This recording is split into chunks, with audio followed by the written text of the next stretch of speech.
Baik, mari kita mulai. Bismillahirrahmanirrahim. Assalamualaikum warahmatullahi wabarakatuh. Waalaikumsalam warahmatullahi wabarakatuh.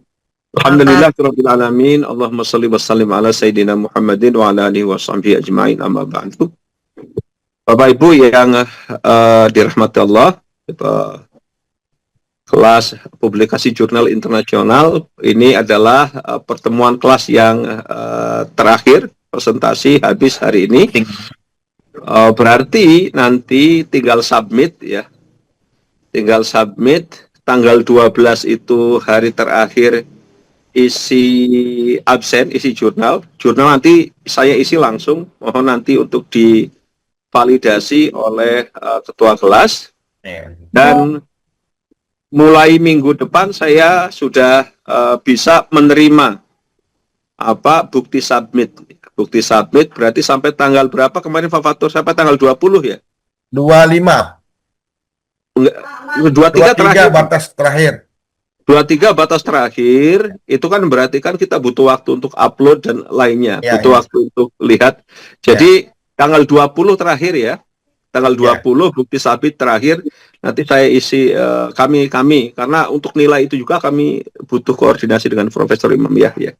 Jadi ada proses begitu. Makanya ada kasih waktu 3 hari sebelumnya bukti submit terakhir saya terima tanggal 20. Ya, jadi kalau misalnya tanggal 21 nilai sudah keluar, kemudian yang belum ngasih bukti submit nilainya tidak ada, ya berarti ya karena tanggal 20 tidak menyerahkan. Itu aja. Baik, kita langsung ke pemakalah yang pertama, ke Pak Yusuf atau Pak siapa Pak Fatur, urut aja. Pak Yusuf. Baik Pak Yusuf, dipersilahkan. Bismillah.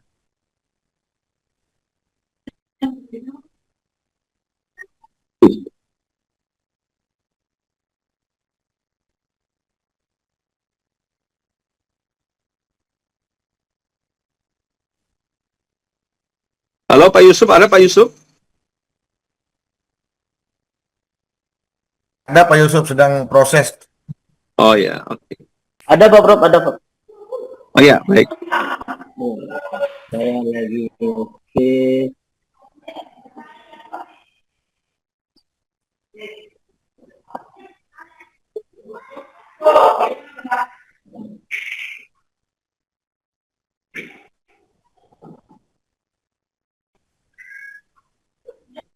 Share. Oke.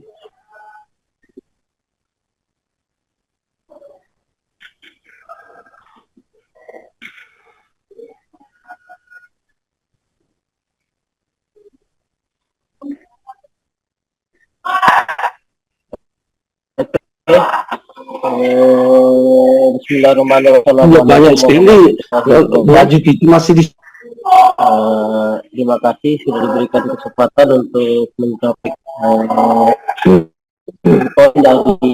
di jurnal akan dari Pak Yusuf belum kelihatan materinya.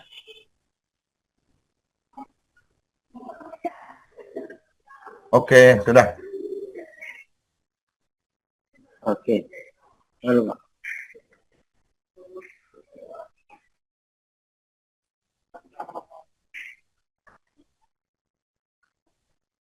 Ya, maklum sinyal kurang.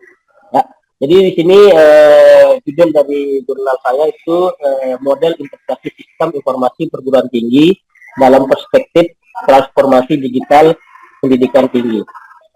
Ya, di pendahuluannya itu di sini bisa dilihat di era baru pendidikan tinggi itu, yaitu perguruan tinggi kini berdiri di persimpangan sejarah dan perubahan sosial serta teknologi global yang berlangsung yang sangat cepat, yang mana transformasi digital bukan lagi sekedar pilihan untuk strategis, melainkan sebuah keharusan untuk menjaga relevansi, daya saing dan kualitas pendidikan, di mana pada zaman sekarang digital sudah kebutuhan yang sangat primer untuk perkembangan kampus.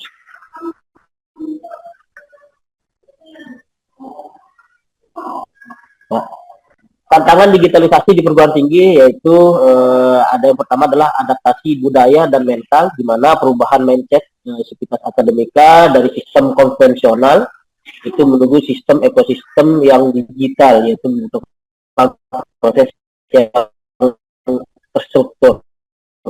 Kemudian ada kesenjangan digital, akses teknologi dan literasi digital di kalangan dosen maupun mahasiswa masih menjadi kendala utama. Serta adanya kebutuhan model integrasi, di mana diperlukan model sistem informasi yang efektif dan holistik agar transformasi berjalan dan terkoordinasi.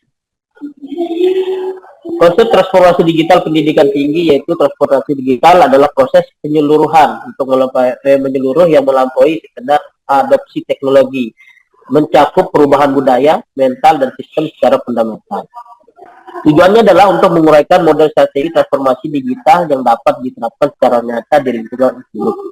Kemudian bagaimana prosesnya, yaitu meliputi tentang infrastruktur, tata kelolanya, kurikulum, serta kapasitas sumber daya manusia. Jadi transformasinya diproses dalam bentuk tata kelola, kurikulum, dan sistem. Dan fokusnya adalah ke mahasiswa ya, sebagai skill center, kemudian dari seluruh dampak dan manfaat transformasi kita. Jadi mahasiswa itu sebagai titik fokusnya, apakah transformasi digital itu berjalan apa tidak. Model ini dirancang untuk menjawab kompleksitas kebutuhan digital perguruan tinggi secara komprehensif, mulai dari pembelajaran hingga administrasi dan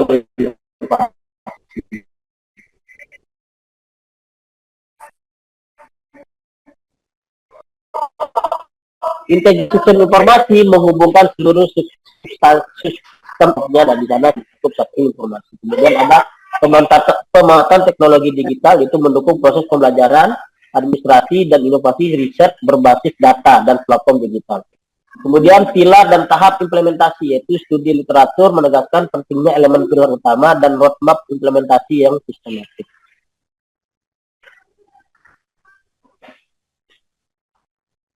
Ya, di sini pilar utama transformasi digital berbentuk 5. Di sini ada yang pertama adalah prosesnya, itu di mana optimisasi alur kerja, dibirokratisasi dan penempatan penggunaan sebagai pusat sistem.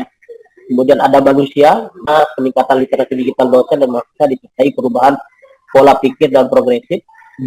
Kemudian ada teknologi di sini, yaitu platform digital, cloud, terus kemudian kecerdasan buatan dan analisis data sebagai tulang punggung sistem.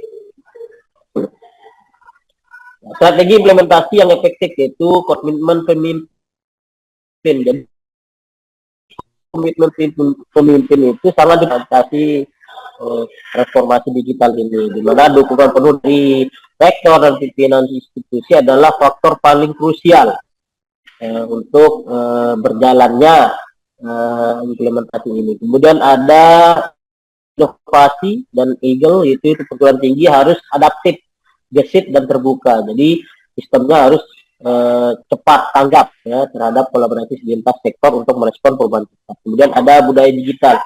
Jadi bagaimana di budaya digital ini berang kurikulum, standar mutu, dan sistem akreditasi. Dampak transformasi digital, itu transformasi digital yang berhasil memberikan dampak yang berlapis dari ruang kelas hingga perekonomian nasional. Di mana yang pertama adalah peningkatan kualitas pendidikan. Jadi dengan transformasi digital ini dapat meningkatkan kualitas pendidikan, itu mendorong mutu kampus dan pengalaman belajar yang lebih relevan dan terukur. Kemudian ada inovasi sosial dan ekonomi, yaitu mendorong inovasi sosial dan membangun ekonomi berbasis pengetahuan di masyarakat. Jadi masyarakat dapat memahami dan bentuk alur dari perguruan tinggi tersebut. Kemudian ada akses dan efisiensinya, itu memperluas jangkauan pendidikan ke seluruh pelosok dan meningkatkan efisiensi operasional institusi. Jadi kesimpulannya itu dari transformasi adalah menuju perguruan tinggi yang unggul di era digital, di mana integrasinya sebagai kunci. Jadi integrasi sistem informasi yang tepat dan menyeluruh dan berkelanjutan adalah fondasi keberhasilan transformasi digital ini. Kemudian ada kolaborasi di mana sinergi antara mahasiswa, dosen dan pimpinan itu menjadi penggerak utama perubahan transformasi ini. Kemudian pemimpin Society 5.0 yaitu perguruan tinggi yang adaptif dan inovatif akan tampil sebagai pemimpin di era Society 5.0 yang berbasis manusia dan teknologi. Mungkin itu saja sedikit yang dapat saya sampaikan. Mungkin ada dari rekan-rekan masukan dan saran yang dapat menambah dari materi atau jurnal yang akan saya publish nantinya. Sekian dari saya. Assalamualaikum warahmatullahi wabarakatuh. Warahmatullahi wabarakatuh. Terima kasih Pak Yusuf. Ya, kita akan memberi masukan-masukan agar makalahnya Pak Yusuf ini layak untuk terbit di jurnal bereputasi. Silakan Bapak-Bapak untuk memberi masukan kepada makalah ini. Silakan.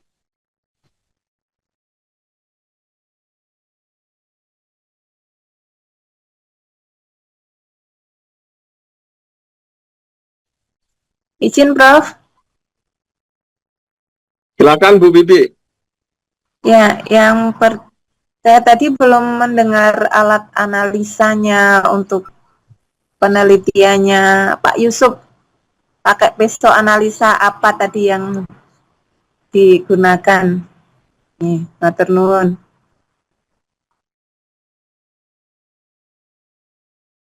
Ya, terima kasih. Ya. Ada lagi sebelum nanti dijawab oleh Pak Yusuf? Satu Pak Prof. Silakan Pak Fatur. Ya. Di sini di judul Pak Yusuf model integrasi. Jadi model integrasi sistem informasi perguruan tinggi. Ya, mungkin ini dari segi model ini kalau orang menyebut model, lalu saya berpikir tentang bentuk.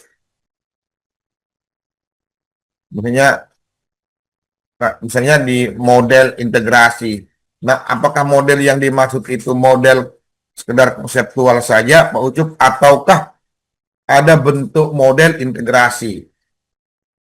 Itu yang pertama. Kemudian yang kedua, menyarankan saja lebih spesifik perguruan tinggi Islam gitu. Karena setahu saya Pak Ucup di Bali Nusra, beliau ini Pak Prof admin lah. Dia sangat menguasai di Bali Nusra tentang administrasi perguruan tinggi Islam gitu. Ini bukan perguruan tinggi Kristen gitu. Jadi ditambah sedikit dengan perguruan tinggi Islam Pak Ucup. Mungkin itu saja dulu untuk sementara, Pak Prof. Baik, terima kasih Pak Fatur. Yang lainnya silakan. Izin Pak Prof, Pak Yusuf. Silakan Pak Rodi. Nggih. Standar kita jurnal internasional begitu nggih. Kalau sekilas melihat artikel yang ditulis Pak Yusuf, saya mencermati bagian ini Pak Yusuf, metode penelitiannya nggih. Sepemahaman saya, setahu saya, sepengalaman saya, kalau untuk jurnal bereputasi yang banyak diterima itu adalah namanya Systematic Literature Review, SLR itu Pak. Dengan metode penelitian yang memang sudah terstandar secara internasional, diterima di kalangan akademisi secara umum. Kalau sekedar literatur review itu biasanya yang nerima Sinta 4, 5, 6 biasanya Pak. Ya, itu yang saya amati dari beberapa teman gitu. Nah, masukan mungkin ini bisa diarahkan ke SLR gitu Pak, kalau ini literatur review nggih, bukan penelitian empirik di lapangan. karena saya tadi mencermati di metodenya. Jadi nanti yang muncul di daftar pustaka itu adalah jurnal-jurnal bereputasi internasional. Ya, basicnya di Scopus ataupun di WUS begitu. Itu Pak Prof dan Pak Yusuf. Matur suwun. Assalamualaikum warahmatullahi wabarakatuh.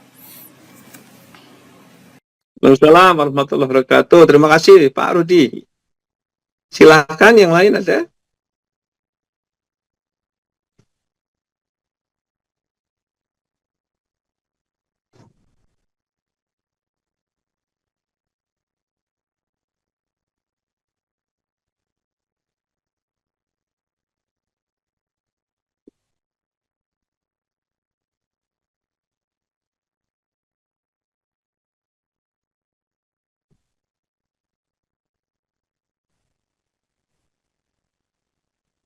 Baik, silakan Pak Yusuf ditanggapi. Ya, terima kasih untuk teman-teman yang sudah memberikan kritikan dan saran. Dari pertanyaan Bu Bibi, analisis datanya apa sih digunakan? Jadi di sini saya itu menggunakan teknik pengumpulan datanya dokumentasi dan studi pustaka seperti yang dikatakan Kak Ruth tadi, yaitu studi literatur gitu. Jadi bagaimana mengumpulkan literatur tentang referensi tentang model integrasi sistem informasi ruang tinggi. Seperti itu Bu Bibi. Jadi analisis datanya dilakukan dengan secara deskriptif kualitatif, gitu, dengan tahapan reduksi data, kemudian penjajahan data dan penarikan kesimpulan. Jadi cuma literatur saja konsepnya. Terus kemudian pertanyaan dari Pak Fatur Rahman dari Pak Ketua, yaitu ini model yang dimaksudnya seperti apa itu, saya lebih mengarah pada konsep bagaimana mengintegrasikan. Jadi dalam sistem informasi itu semua lini atau semua maksudnya informasinya itu misalkan sistem keuangannya, kemudian sistem akademiknya jadi satu portal seperti itu. Jadi contohnya seperti dengan akademik plus data dosen yang sinkron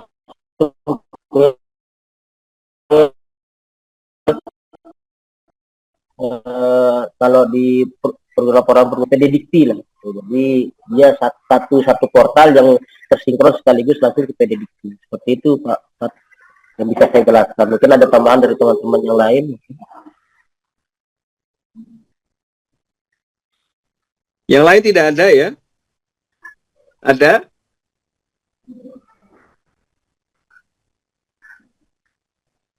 Baik. Oke, sedikit Prof. Ya, silakan. Pak Yahya. Mungkin pertanyaan yang awal pertanyaan yang sudah berulang di beberapa presentasi sebelum ini, yaitu ketika keterkaitan antara makalah atau jurnal ini dengan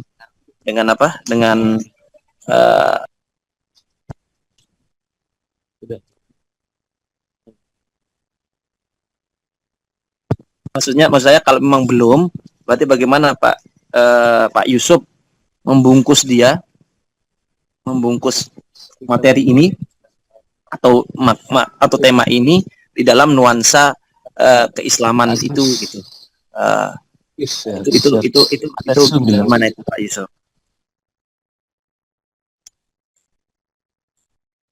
Halo, suara kami terdengar? Iya, ada.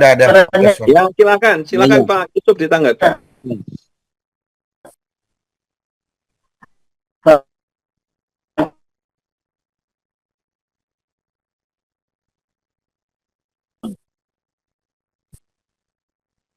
Kenapa itu?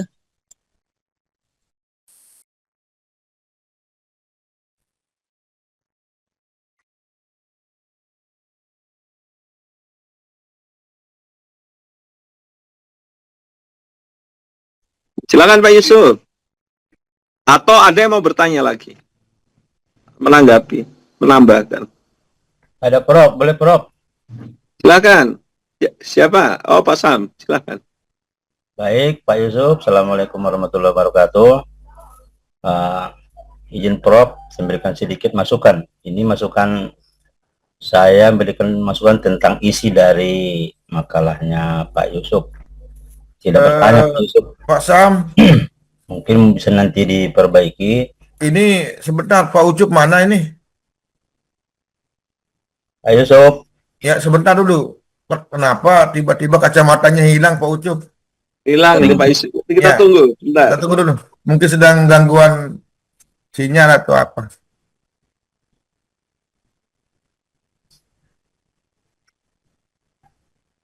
Ya. Ya. Nah, muncul ini. sudah? Pak Yusuf. Halo Pak Yusuf. Halo Sebentar. Pak Yusuf, suara saya. Masih gelap Pak Sam. Nah, ini sudah muncul. Oke, oke. Gimana tadi Pak Oke, Kiai Pak Yahya? Yusuf. Belum jelas, langsung hilang sinyal saya tadi nih. Pak Sam Oke. dulu bertanya, baru Pak Yahya, Pak Ucup. Oh iya, siap, siap, siap. Saya tidak bertanya Pak Yusuf, cuma masukan saja untuk perbaikan makalah Pak Yusuf. Tadi kan Pak Yusuf hanya menyampaikan bukti empiris, ya bukti-bukti empiris, tapi belum mengarah kepada konsep yang terintegrasi dengan sistem informasi perguruan tinggi, gitu ya. Jadi kalau saran saya Pak Yusuf, data empiris yang menunjukkan efektivitas integrasi tersebut itu bisa ditambahkan. Contoh ada peningkatan layanan yang dibutuhkan setelah ada integrasi sistem tadi. Tadi kamu bilang ada terintegrasi antara keuangan segala macamnya itu. Sejauh mana peningkatan kecepatannya itu? Kemudian bagaimana konsep efisiensi biayanya, gitu kan. Karena dibuat juga situ bagaimana perkiraannya. Kemudian peningkatan kepuasan mahasiswa dan dosen dengan adanya itu. Tidak hanya sekedar normatif, tapi berikan dampak dari itu. Minimal yang tadi saya sampaikan tadi ada 5 dampak ya, itu perlu juga diberikan penguatan. Pertama, peningkatan kecepatan layanan setelah terintegrasi tadi, baik keuangan, baik siswa dan sebagainya tadi. Sebagaimana peningkatan kecepatan layanan tadi. Kemudian bagaimana efisiensi biaya yang didapatkan dari situ. Kemudian bagaimana kepuasan mahasiswa dosen dengan layanan itu.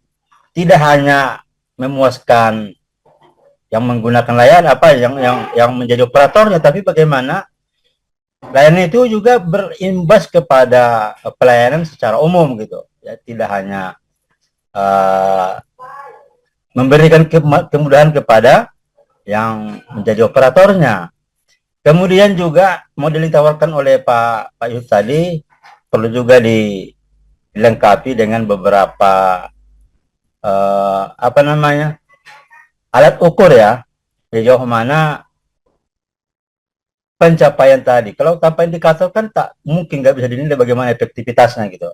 Jadi tidak hanya sekedar narasi, tapi juga ada efektivitas dari adanya adanya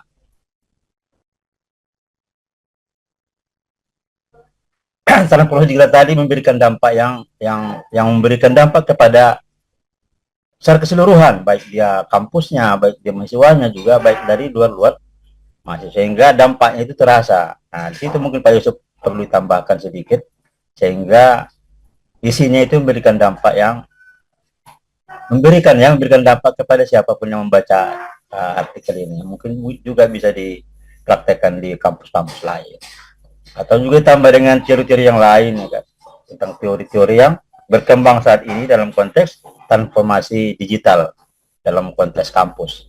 Mungkin demikian Pak Yusuf tambahan dari saya. Terima kasih. Assalamualaikum warahmatullahi wabarakatuh. Waalaikumsalam warahmatullahi wabarakatuh. Terima kasih Pak Sam untuk tambahannya. Nanti kita akan tambahkan di jurnal. Baik Pak Yusuf. Kurang Ya. Pak Prof tadi Pak Yusuf bilang pertanyaannya Gus Yahya belum jelas, katanya tidak didengar, gangguan sinyal katanya. Oh iya, diulangi. Ya. Diulangi Pak Yahya. Silakan.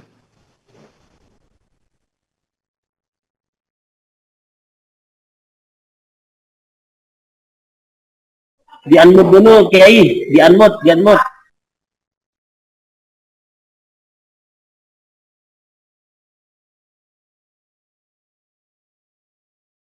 Tidak ada suara, Pak Yaya, tidak ada suaranya.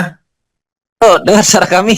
Iya, iya, kedengaran. Mohon maaf. Jadi yang pertama, Pak Yusuf, ini keterkaitan makalah atau jurnal Pak Yusuf dengan keislaman itu bagaimana? Pertama, kaitannya dengan studi kita, studi Islam. Kedua, itu saya lihat di daftar pustaka itu kan ada beberapa beberapa referensi yang disandarkan pada siapa tadi namanya, saya lupa. Pokoknya beberapa tadi Jasir Auda, Makosi Syariah dan lain sebagainya. Nah, sehingga maksud saya bagaimana membungkus judul ini dengan nuansa keislaman itu, atau memang ingin dipisah?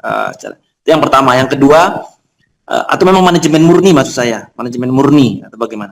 Dan yang kedua adalah ini terkait dengan metode penelitian. Ini kan yang di abstraknya penelitian ini bertujuan menggunakan pendekatan kualitatif dengan metode studi literatur. Nah, pertanyaan saya ini Pak Yusuf, dengan judul ini, dan mungkin nanti mohon penjelasan lebih lanjut dari Pak Prof.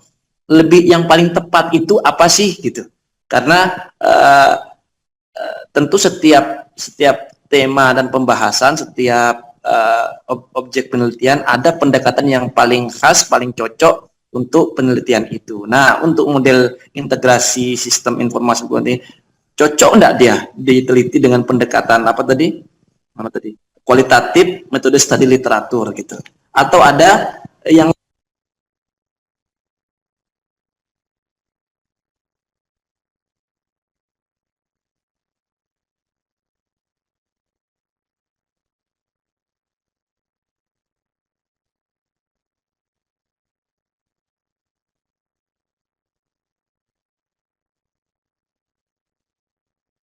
Tidak terdengar suaranya. Silakan Pak Yusuf ditanggapi yang difahami. Silakan. Ya, terima kasih ya dari pertanyaan Pak Ustadz Yahya yang saya bisa tanggapi di sana, bagaimana judul ini bisa mengarah kepada studi kita, yaitu studi keislaman. Jadi secara nyata memang tidak terlihat Pak Kiai ya, Pak Yahya. Jadi di sini sebenarnya itu di sana kita saya mengikutkan prinsip Islamnya itu. Jadi tidak masuk tidak langsung masuk ke judul dan penjelasannya, di mana masuknya di sana dari sistem informasi itu kita menerapkan keamanan, yaitu keamanan dan kerahasiaan data dari mahasiswa dan penggunanya. Nah, itu kan di sana sistem, kalau kita ikutkan atau kita masukkan ke dalam sistem dalam ilmu keislaman itu lebih kepada amanah seperti itu. Jadi tidak secara gamblang saya jelaskan keislamannya di sana lah gitu. Mungkin itu akan jadi masukan dari untuk saya. Jadi nanti akan saya lebih lebih munculkan nilai keislamannya. Kemudian ada di sana pelayanannya itu setara. Nah, di sana menggunakan prinsip yang adil. Kemudian terus pelayanan yang cepat, atau kemudian sistemnya itu memberikan, jadi sistem informasi ini memberikan manfaat yang sangat baik untuk kita akademika, untuk mahasiswa, dosen dan lain-lain. Nah, di sana lebih kepada nilai keislaman yang ke masalahnya seperti itu. Jadi tidak secara langsung saya terapkanlah nilai keislamannya, tapi insya Allah kedepannya atau nanti saya akan masukkan untuk nilai-nilai keislamannya tambahannya. Terima kasih. Itu saja bisa saya jelaskan. Oke ya. Mungkin ada tambahan dari teman-teman yang lain.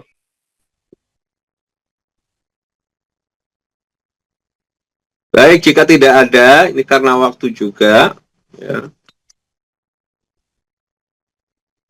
Islamnya itu bisa di objek materialnya, Pak Yusuf.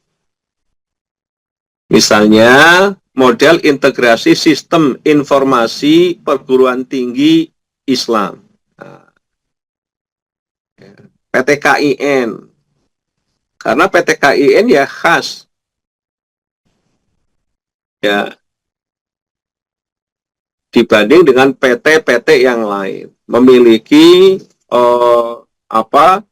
milieu, memiliki lingkungan yang khas, memiliki cara berpikir yang khas, begitu. Sehingga bisa jadi pagar-pagarnya berbeda antara PTKIN dengan non-PTKIN. Ya. Jadi, dan itu lebih spesifik, jurnal senang. Daripada perguruan tinggi, kita tidak bisa kemudian berpikir esensialis namanya, bahwa seluruh perguruan tinggi sama semua, tidak. Beda. Nah, jadi model integrasi sistem informasi perguruan tinggi Islam. Ya, itu begitu. Sehingga nanti ya datanya ya hanya dari perguruan tinggi itu.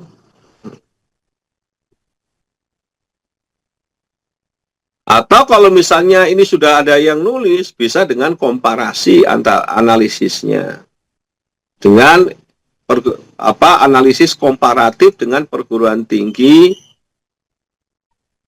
non PTKIN. Ya. Nanti diambil 1-2 dari perguruan tinggi Islam, yang 2 dari perguruan tinggi yang non PTKIN, bisa. Analisisnya komparatif bisa. Atau bisa dengan teorinya, teori digital transformasinya Waterman. Ini makalah ini harus ada kerangka teori. Ya, teori apa yang digunakan? Nah, misalnya Westerman itu mengkaji namanya digital maturity. Kedewasaan secara digital.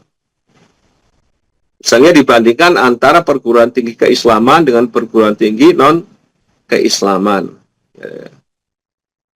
Ada nanti gradasinya. Ada yang sangat miskin, ya. Ada yang gaya itu artinya hanya beli-beli programnya banyak, program canggih tapi nggak bisa menggunakan, tidak ada transformasi, hanya punya, gitu. Ya.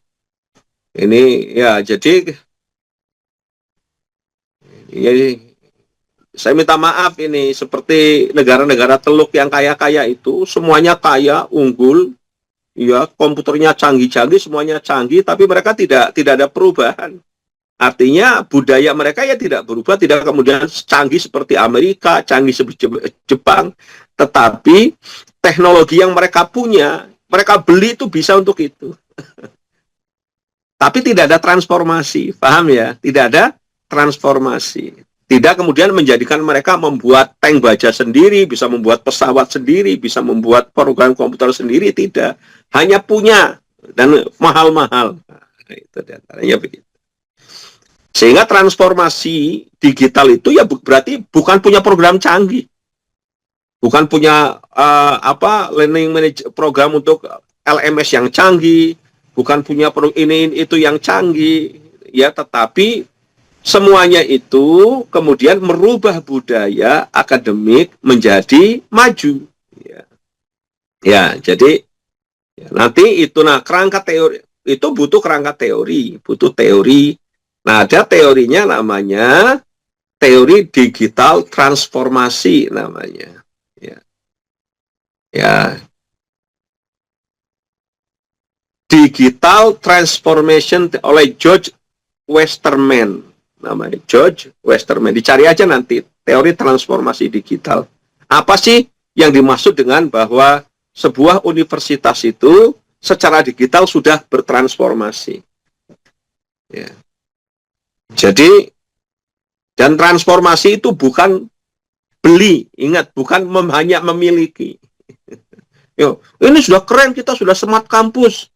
Ya, kenapa sih?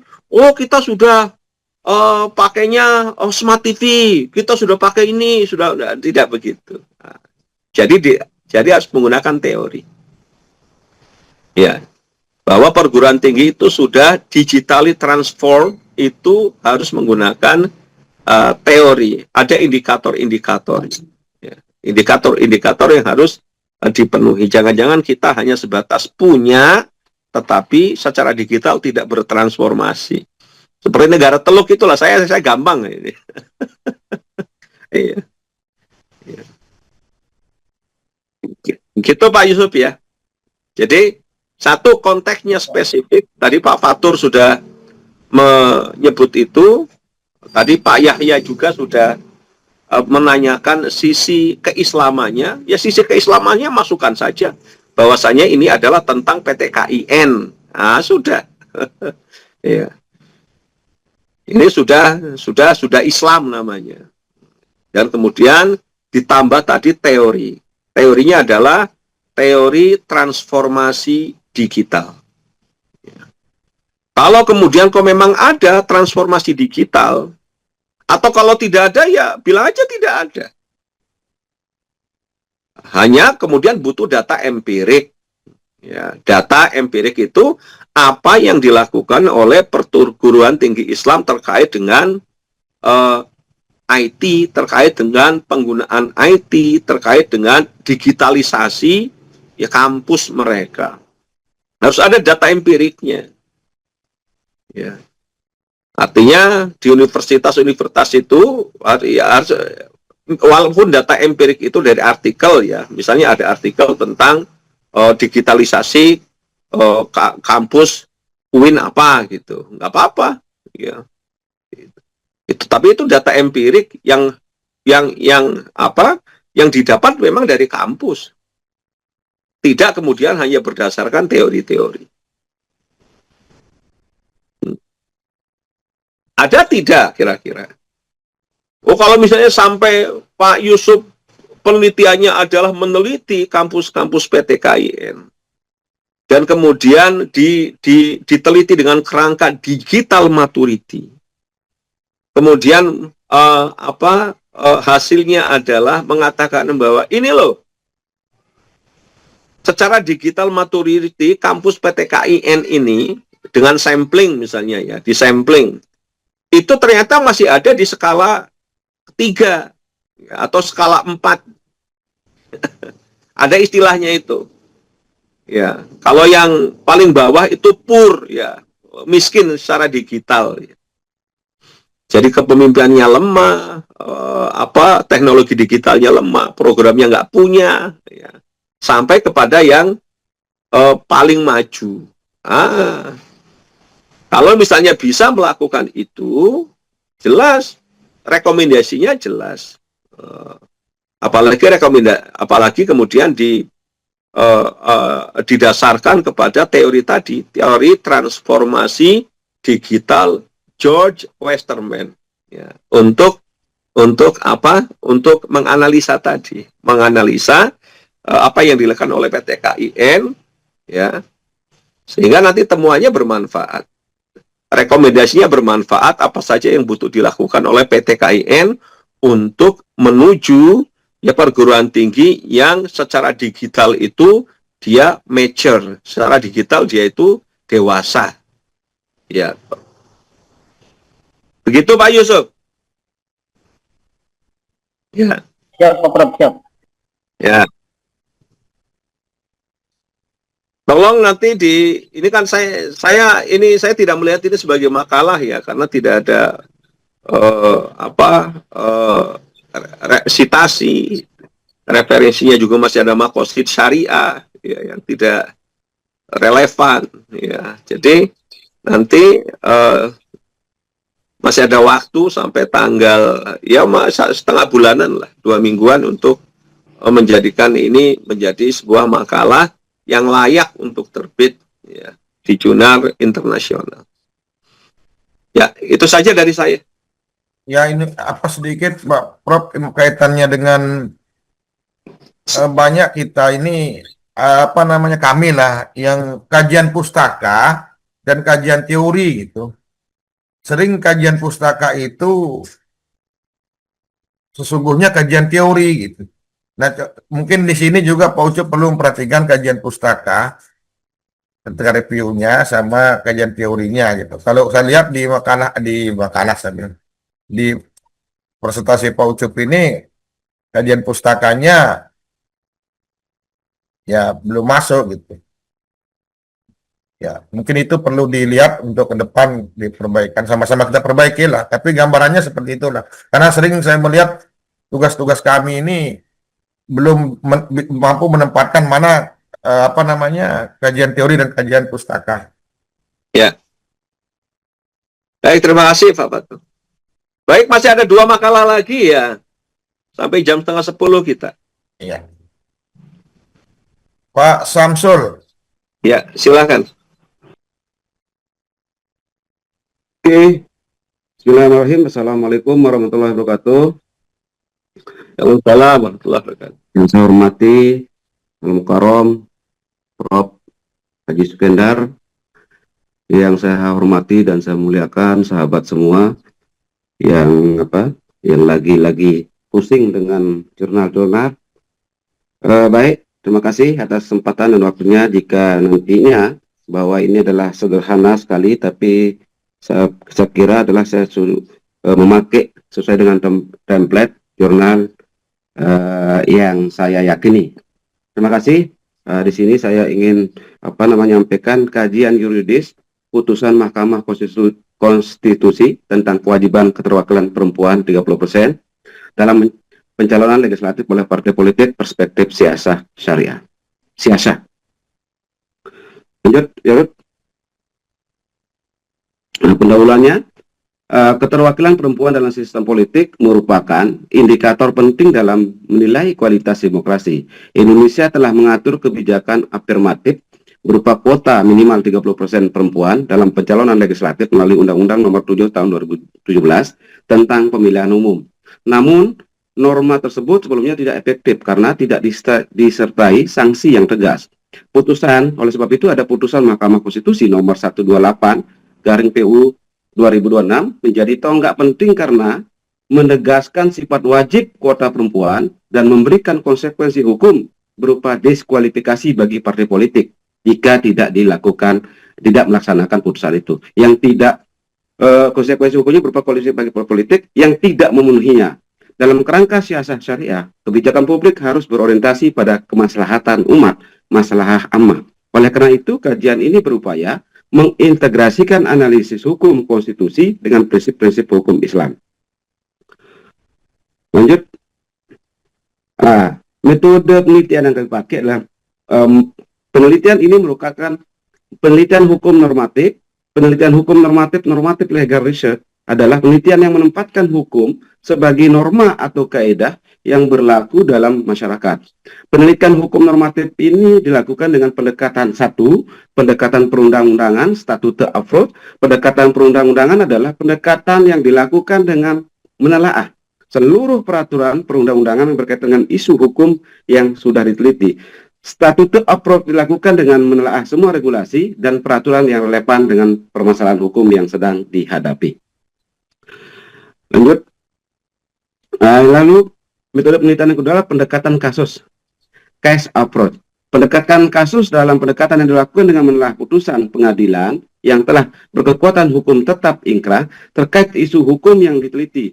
Dalam penelitian hukum normatif yang dianalisis bukan fakta sosialnya, melainkan ratio desitenti, pertimbangan hukum hakim. Case approach dilakukan dengan menelaah kasus-kasus yang relevan terhadap isu yang sedang dihadapi dan telah menjadi putusan pengadilan. Lanjut. Yang ketiga, pendekatan konseptual, conceptual approach. Pendekatan konseptual adalah pendekatan yang dilakukan dengan mengkaji pandangan, doktrin, teori, konsep, dan asas hukum yang berkembang dalam ilmu hukum. Pendekatan ini digunakan ketika tidak ada aturan yang jelas terhadap kekosongan hukum, terjadi konflik norma dan diperlakukan konstruksi hukum baru. Konseptual approach beranjak dari pandangan-pandangan dan doktrin yang berkembang dalam ilmu hukum. Lanjut. Nah, di sini hasil dan pembahasannya. 1. Ratio disensi putusan Mahkamah Konstitusi. Putusan Mahkamah Konstitusi didasarkan pada 3 argumentasi utama. Pertama, perlindungan hak konstitusional perempuan sebagai bagian dari prinsip kesetaraan di hadapan hukum. Lalu yang kedua, inkonstitusionalitas bersyarat terhadap norma yang tidak efektif. Ketiga, kebutuhan dan efektivitas. efektivitas norma hukum agar tidak menjadi leg imperfecta. Dengan demikian, putusan ini mencerminkan pendekatan transformatif konstitusionalis dalam sistem hukum Indonesia. Lalu yang kedua adalah transformasi norma lex imperfecta ke leg perfecta, yang sempurna ke menjadi yang belum sempurna menjadi sempurna. Itu anunya. Putusan Mahkamah Konstitusi mengubah norma keterwakilan perempuan dari yang semula tidak memiliki sanksi menjadi norma yang memiliki daya paksa. Transformasi ini menunjukkan bahwa Mahkamah Konstitusi tidak hanya bertindak sebagai negatif legislator, tetapi juga sebagai quasi positif legislator yang menciptakan norma baru demi efektivitas hukum.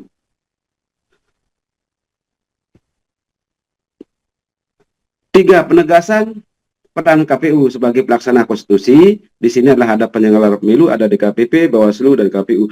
Putusan ini memperkuat posisi KPU sebagai lembaga yang tidak hanya bersifat teknis atau administratif, tetapi juga sebagai pelaksana konstitusi. KPU diwajibkan untuk menegakkan ketentuan kuota perempuan dengan mekanisme verifikasi dan diskualifikasi. Analisis kritis judicial aktivis dan kebutuhan konstitusional. Putusan ini dapat dipahami sebagai bentuk judicial aktivis karena mahkamah menciptakan norma baru, namun demikian tidak tersebut dapat digunakan sebagai kebutuhan konstitusional untuk menutup kekosongan hukum dan menjamin efektivitas hak warga negara. Dengan demikian, putusan ini merupakan bentuk interpretasi konstitusi progresif. Hasil dan pembahasan 5. Perspektif siasah syariahnya. Dalam teori siasah syariah, kebijakan penguasa harus berorientasi pada kemaslahatan, kebermanfaatannya. Tasarruf al-iman ala ariyah manutum bin al-masalah. Kebijakan pemimpin tergantung pada kemaslahatan rakyat. Al-Satibi menyatakan, inna al-syariah udiat il tahqiq masalih al-ibad. Syariat ditetapkan untuk mewujudkan kemaslahatan manusia. Dan Ghazali menegaskan, al-masalah hiya al-muhafazah ala maksud al-syar'i. Masalah adalah menjaga tujuan syariat. Selain itu dalam Al-Quran juga ditegaskan dalam surat An-Nahl 90, innallaha ya'muru bil adli wal ihsan. Hasil dan pembahasan, putusan MK ini mencerminkan yang pertama adalah al-adl, keadilan. Lalu yang kedua adalah persamaan al-musawah. Yang ketiga adalah masalah mursalahnya. Kebijakan ini dapat dikategorikan sebagai masalah hajiyah yang mendukung keadilan sosial. 6. Implikasi terhadap demokrasi Indonesia. Putusan MK memiliki implikasi strategis. Yang pertama adalah memperkuat integritas pemilu. Lalu yang kedua meningkatkan partisipasi politik perempuan. Yang ketiga mendorong demokrasi substantif. Kesimpulannya, putusan Mahkamah Konstitusi mengenai kewajiban keterwakilan perempuan 30% merupakan terobosan hukum yang signifikan. Putusan ini memperkuat norma hukum melalui sanksi yang tegas dan mencerminkan prinsip keadilan, persamaan, dan kemaslahatan dalam perspektif siasah syariah. Oleh karena itu, putusan ini memiliki legitimasi konstitusional sekaligus normatif dalam hukum Islam. Demikian, thank you. Syukron jazilah. Assalamualaikum warahmatullahi wabarakatuh.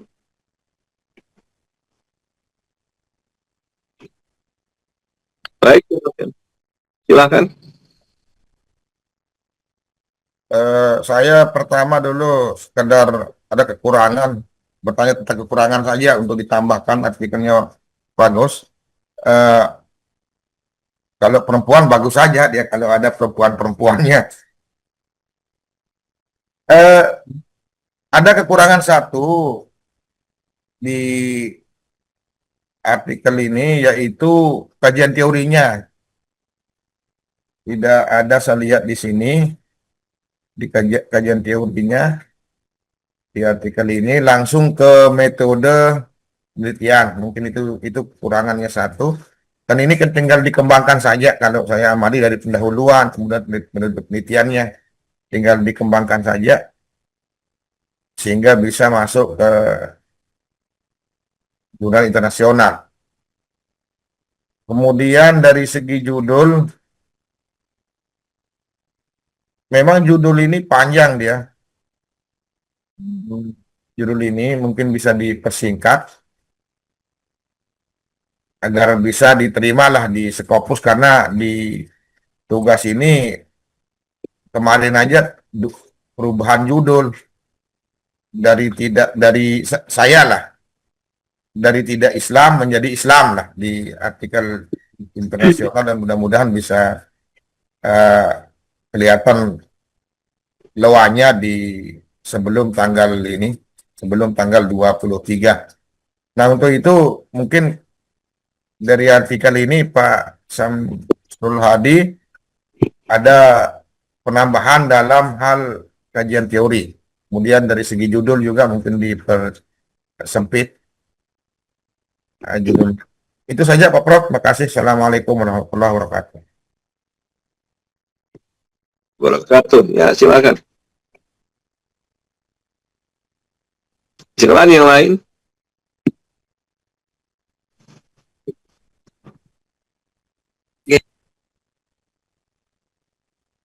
Ya, Bu Bibi, ya.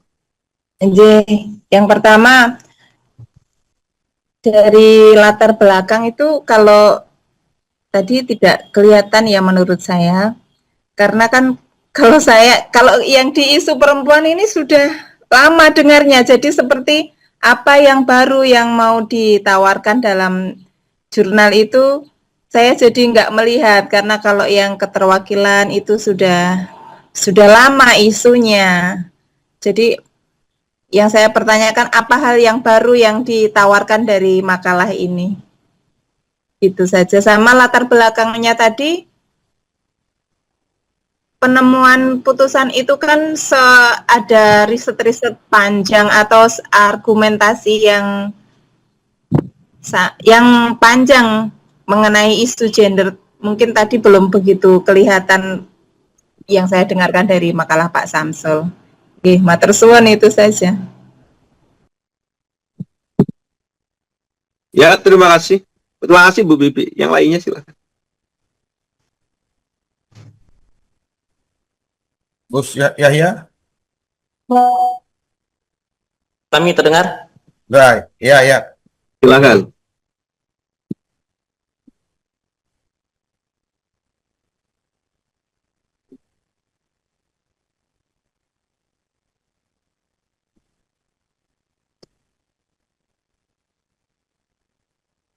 Silakan.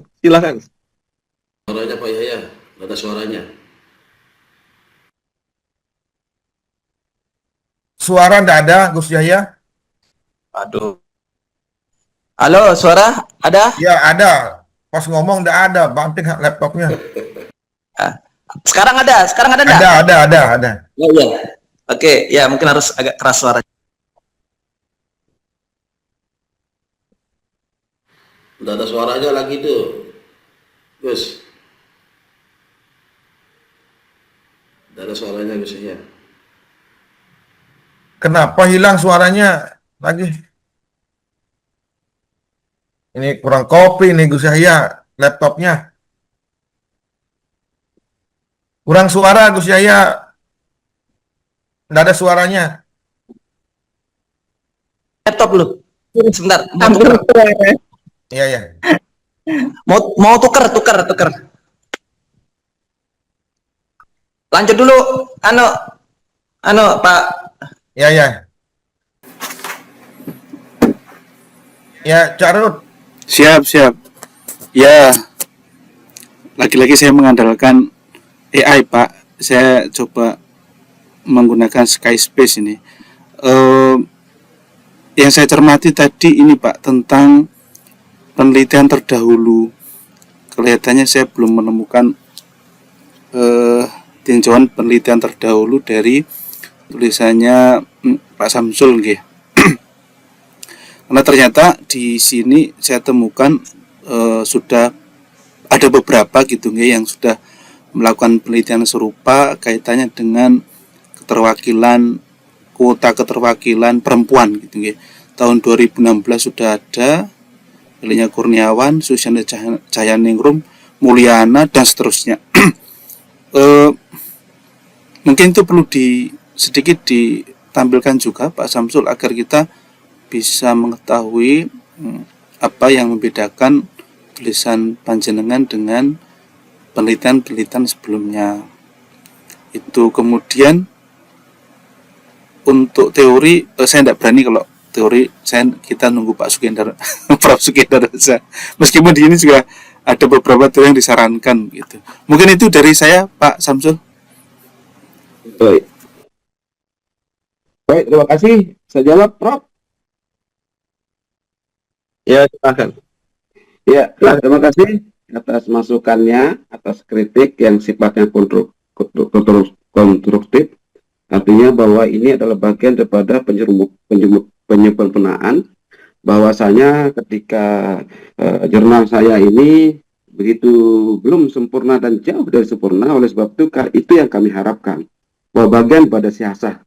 Saya dari awal mengatakan bahwa ini bagian dari saya untuk melengkapi daripada jurnal saya. Satu adalah terkait dengan pertanyaan Pak Rahman, kenapa kemudian kami tidak memakai kajian teori, karena kajian yuridisnya, artinya putusan Mahkamah Konstitusi nomor 128 itu yang kami analisis dan telaah, dan sekaligus menjawab pertanyaan Bu Bibi. Nah, tidak menarik, justru pada putusan 128 Mahkamah Konstitusi ini 2006 ini kemudian menjadi menarik karena kepastian hukum jelas di situ, karena yang awalnya hanya sifatnya himbauan bahwa memenuhi termasuk jawaban ke Pak Rudi juga leg imperfecta ke leg yang belum sempurna menjadi sempurna.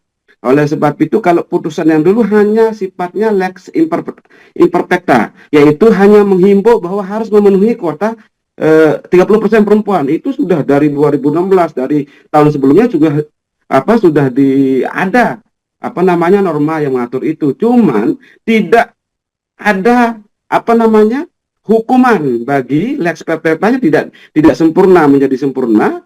Di situ sudah ada dengan putusan 128, maka ketika partai politik tidak memenuhi unsur 30% perempuan, maka jangan pernah berharap bahwa tidak akan didiskualifikasi. Itu sebabnya saya juga menganalisa, menelaah putusan 128 Mahkamah Konstitusi ini, sekaligus menjawab semua teman-teman. Nah, terkait tentang struktur penulisan jurnal ini, saya kira bahwa inilah kemudian bagian daripada siasat saya untuk menyempurnakan daripada jurnal saya. Demikian, terima kasih. Assalamualaikum warahmatullahi wabarakatuh. Oke. Silakan. Sedikit, Prof. Ada suara kami terdengar? Iya, sudah terdengar. Oh ya, oke. Ya, niki Pak Samsul Purama, beberapa hal. Yang pertama ini terkait pendekatan ya. Kan disebutkan di makalahnya ini pendekatan perundang-undangan. Mungkin yang ingin kami minta penjelasan lebih dalam, pendekatan perundang-undangannya ini kok seperti belum tampak. Artinya misalnya begini, tadi kan ada peralihan dari lex imperfecta menjadi lex perfecta begitu kan. Nah, seharusnya pendekatan perundang-undangannya itu yang membahas peralihan ini, misalnya saya sudut pandangnya adalah sudut pandang pembahasannya adalah peralihan ini apakah dia sesuai dan mengakomodir nilai-nilai konstitusionalitas perempuan, jadi artinya kesesuaian dia dengan nilai-nilai konstitusional Undang-Undang 45, atau justru bagaimana pembahasannya. Jadi itu maksud saya terkait dengan pendekatan perundang-undangannya itu. Jadi apakah sinkron antara undang-undang tadi nomor berapa itu 2017 ya, nomor 7 2017 dengan Undang-Undang 45 gitu. Kemudian pendekatan siasat syariahnya. Nah, siasat syariahnya juga menurut kami masih terlalu umum, belum terlalu tepat. Kaedah-kaedah yang tadi disebutkan itu kaedah siasat syariah secara umum. Nah, ini kan kita makalah ini atau jurnal ini membahas tentang perspektif siasat syariah, khususnya objeknya adalah perempuan itu, keterwakilan perempuan. Nah, seharusnya yang dibahas bukan tasarruful imam manutun bil maslahat, itu masalah umum, semuanya jelas. Itu apa saja tadi yang di kaedah-kaedah yang dibacakan itu tentang keadilan, itu kan umum. Tapi kemudian bagaimana siasat syariah memandang perempuan gitu. Jadi al-mar'ah atau al-mar'ah fi manzuri siasat syariah. Posisi perempuan di dalam siasat syariah itu bagaimana kemudian di apa namanya disandingkan dengan pandangan apa namanya konstitusi terhadap perempuan, disandingkan lagi dengan putusan MK tadi gitu, kira-kira alurnya. Nah, khususnya masih ya mungkin sudah banyak yang membahas, tapi mungkin bisa dimasukkan di situ karena belum selesai secara purna sampai saat ini tentang posisi perempuan di dalam bagaimana menjawab tentang apa namanya hadis yang bunyinya lan yufliha qaumun walau amrahum imro'atun, tidak ada suatu itu bagaimana gitu. Kemudian apakah keterwakilan perempuan itu termasuk misalnya al-wilayatul uzma, kepemimpinan puncak. Kan ada salah satu pendapat yang untuk mencari jalan keluar tentang kepemimpinan perempuan adalah bahwa ketidakbolehannya itu adalah terkait dengan kepemimpinan tertinggi. Nah, apakah terkait kepemimpinan DPR itu termasuk kepemimpinan tertinggi di dalam sistem pemerintahan kita? Sedang kita tahu kita punya apa namanya tiga yudikatif, legislatif dan eksekutif. Artinya tiga ini artinya tentang keanggotaan DPR itu termasuk kepemimpinan yang tertinggi dalam sistem ini kita. Nah, bagaimana cara menyelesaikan itu fi manzuri atau di dalam konsep siasah syariah gitu. Itu jadi terkait dengan kemudian selanjutnya apa tadi yang saya sampaikan ya. Ya itu aja mungkin. Kemudian tasarruful imam. Oke, ya. Ya, itu. Jadi dua hal itu saja. Atau kemudian misalnya begini. Tadi misalnya jadi siasat syariahnya bisa dari sisi tadi, Pak, pandangan siasat syariah terhadap perempuan, atau sebaliknya, bukan sebaliknya, atau jalur lain, pandangan siasat syariah terhadap ini kan artinya ada semacam apa namanya semacam perbaikan dari MK terkait posisi perempuan tadi dengan memutuskan apa namanya yang awalnya bersifat lex imperfecta tadi menjadi lex perfecta, ada sanksi, ada hukuman di sana. Nah, kemudian mungkin yang dibahas adalah bagaimana kekuatan atau hak yang dimiliki oleh wilayah kehakiman itu di dalam pandangan siasat syariah. Jadi kan kalau dalam siasat syariah ada imam, tapi kan ada konsep yang disebut misalnya wilayatul mazalim, wilayah dibuat suatu badan ya sebenarnya wilayah kehakiman jatuhnya yang mengurusi hal-hal yang bersifat permasalahan antar warga kira-kira gitu. Nah, apakah putusan daripada wilayatul mazalim ini bisa menganulir misalnya yang putusan yang di atasnya? Nah, itu kan bisa menjadi pembahasan dari sisi siasah syariahnya. Itu mungkin di samping pilihan tadi siasah syariah dari memandang perempuan. Itu mungkin yang bisa kami sampaikan, Prof. Kurang lebihnya mohon maaf. Baik, silakan Pak. Baik, terima kasih Pak Yahya ya. Ini bagus sekali. Kalau urusan syariah ini saya kira bahwa saya jauh ini. Tapi urusan putusan-putusan nasional ya saya kira bahwa inilah kemudian ada putusan 128 MK ini. Keraguan-keraguan kita Republik ini adalah terkait dengan keterwakilan perempuan itu adalah disinilah dijawab dengan putusan Mahkamah Konstitusi ini. Maka kami selaku penyelenggara pemilu, baik itu Bawaslu maupun KPU maupun DKPP, haram hukumnya kami tidak akan ikuti, akan kami diskualifikasi sesuai dengan perintah putusan 128 Mahkamah Konstitusi 2006 ini. Itu dia keraguannya. Lalu terkait tentang hubungan-hubungan terkait syariahnya, terkait dengan hukum Islamnya, saya kira itu memang saya akui bahwa jauh daripada keinginan ya. Tapi inilah kemudian kenapa kami tawarkan ini bagian daripada penyempurnaan daripada jurnal kami. Itu saja mungkin bisa saya jawab. Selebihnya nanti kekurangannya itu akan ada dilengkapi oleh Pak Prof. Terima kasih. Ya.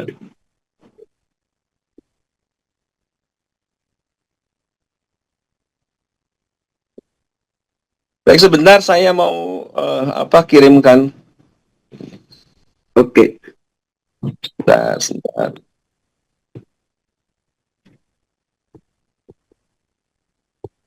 Oh, ini.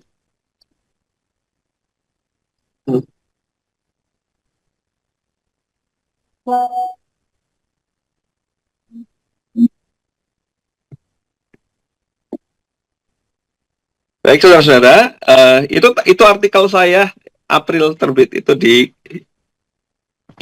jurnalnya UNES ya, Q3 itu.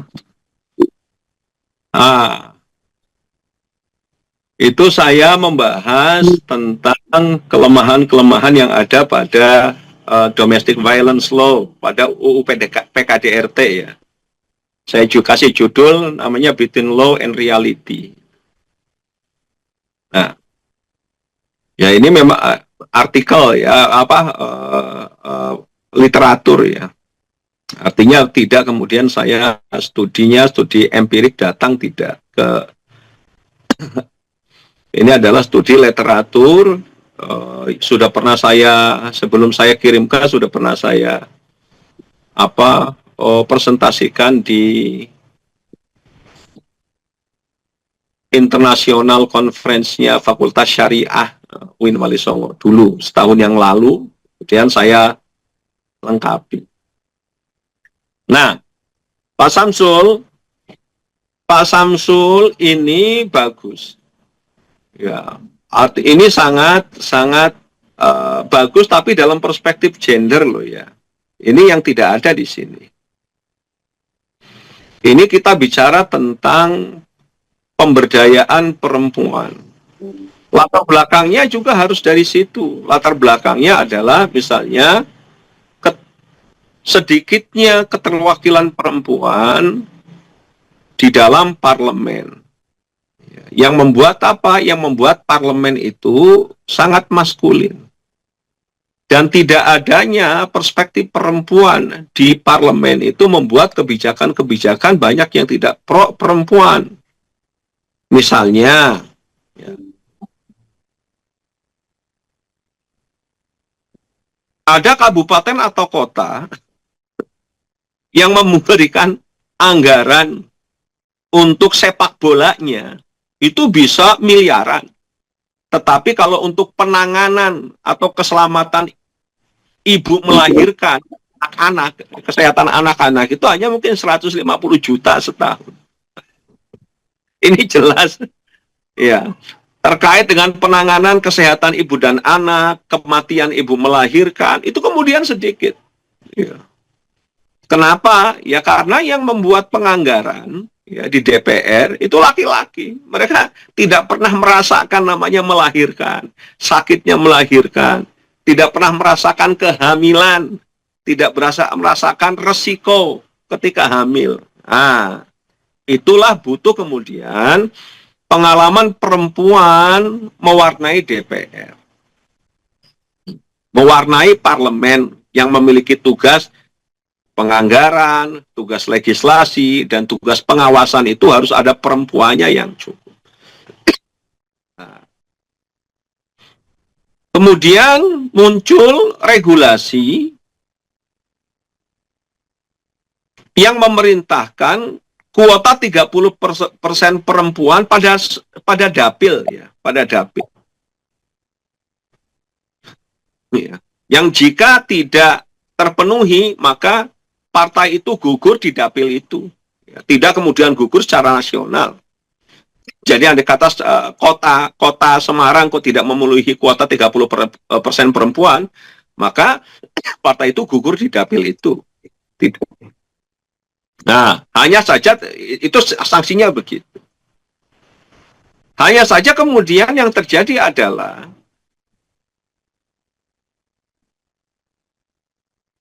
meskipun perempuan sudah diberi kuota dan partai-partai itu kemudian memenuhi kuota itu, keterwakilan perempuan sampai sekarang di DPR tidak pernah sampai 30%. Yang tertinggi mungkin di antara 18, 20, mungkin 21% paling tinggi. Itu kenapa? Nah, itu yang lebih menarik itu kenapa? Ya.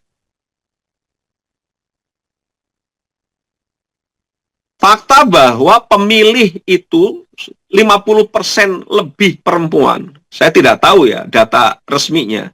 dari 160 juta sekian jumlah pemilih, kemudian perempuannya itu apa 50%, yang jelas tidak kurang dari 50% jumlah pemilih itu perempuan. Tetapi parlemen, perempuan yang ada di parlemen itu tidak pernah sampai 30%. Itu yang justru lebih menarik untuk dikaji. Ada apa sih? Even women do not vote for women. Perempuan saja tidak milih perempuan.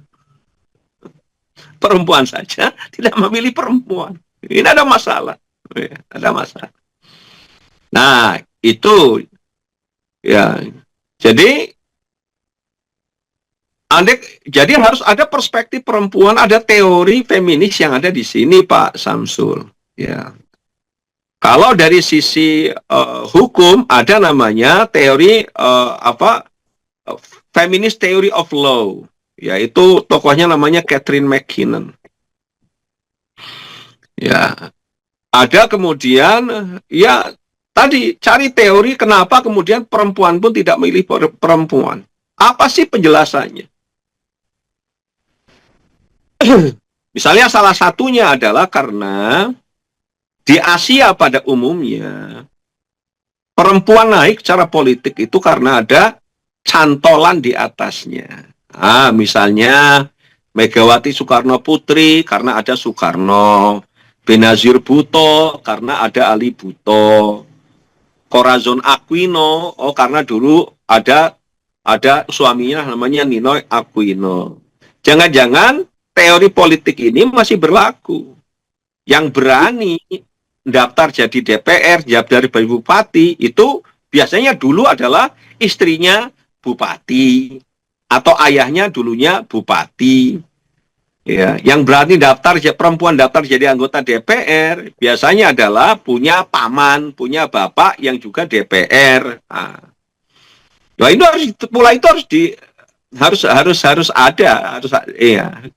harus kita pahami. Ada apa sih? Jadi saya lebih menarik andai kata kemudian ya kalau kalau kuota 30%-nya ya andai kata iya pun 30% iya sudah. Tetapi tidak pernah sampai kemudian perempuan itu memilih 30%, Pak Sam. Apa? Ya kenapa? Kira-kira apa? Apa karena tadi itu para pemilih kita kemudian melihat perempuan-perempuan yang dicalonkan itu ya asal saja partai politik hanya untuk memenuhi kuota 30% itu ya siapa saja dicalonkan. Mereka tidak punya kaderisasi ya yang bagus terkait politik sehingga artis-artis yang dimasukkan ya artis-artis atau kalau tidak ya itu pokoknya yang ini yang agak. Tapi monggo saja, apa masih andai kata perspektif siasah syariah, Pak Sam pun harus memiliki teori siasah syariah yang kemudian bisa dioperasionalisasikan. Misalnya ada kata adil, indikator keadilannya apa? Andai kata itu musawah, indikator musawahnya seperti apa? Jadi itu hal-hal yang perlu dipertimbangkan. Yang jelas ini adalah penelitian yang sangat gender oriented, sangat gender based. Ya, artinya memiliki dimensi gender dan itu justru kekuatannya di situ. Dibanding hanya sebatas untuk bahwa kewajiban ini disertai sanksi itu sesuai enggak dengan siasah syariah. Orang kan melihat ya jelas semua itu tanpa kemudian ya.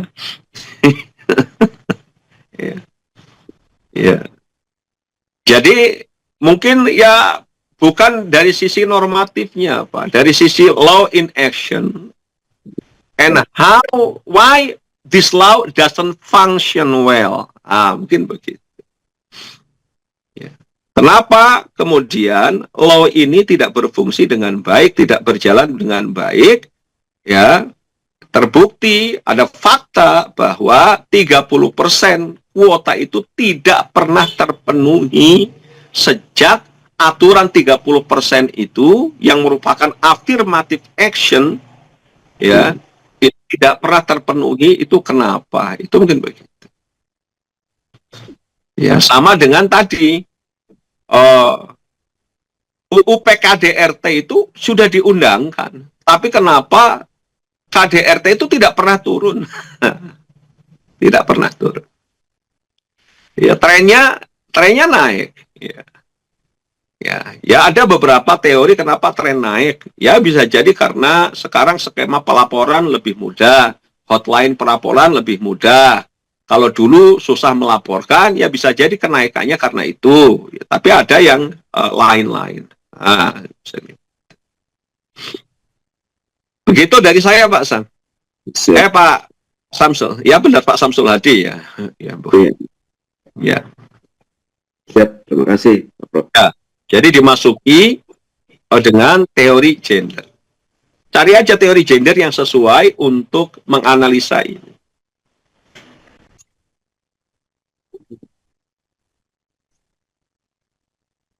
Baik. Kita lanjutkan, masih ada pas ini waktunya. Masih ada satu, Pak Prof. Makalah ketiga. Ya, yang ketiga Pak Sabeni silakan. Pak Sabeni. Izin, ya. Sebelumnya mohon maaf Pak Prof, tadi ada acara review borang ini di kampus, makanya selalu off kamera tadi. Ya, bismillahirrahmanirrahim. Assalamualaikum warahmatullahi wabarakatuh. Yang sama-sama kita hormati Bapak Profesor dan teman-teman sekalian. Ya, untuk mempersingkat waktu dalam persentase tugas atau makalah pada pagi hari ini, dengan penelitian ini berjudul Deskripsi Paradigma Pendidikan Agama Islam dalam Menggapai Krisis Spiritual Era Digital, studi di MTS NUI Lombok Tengah.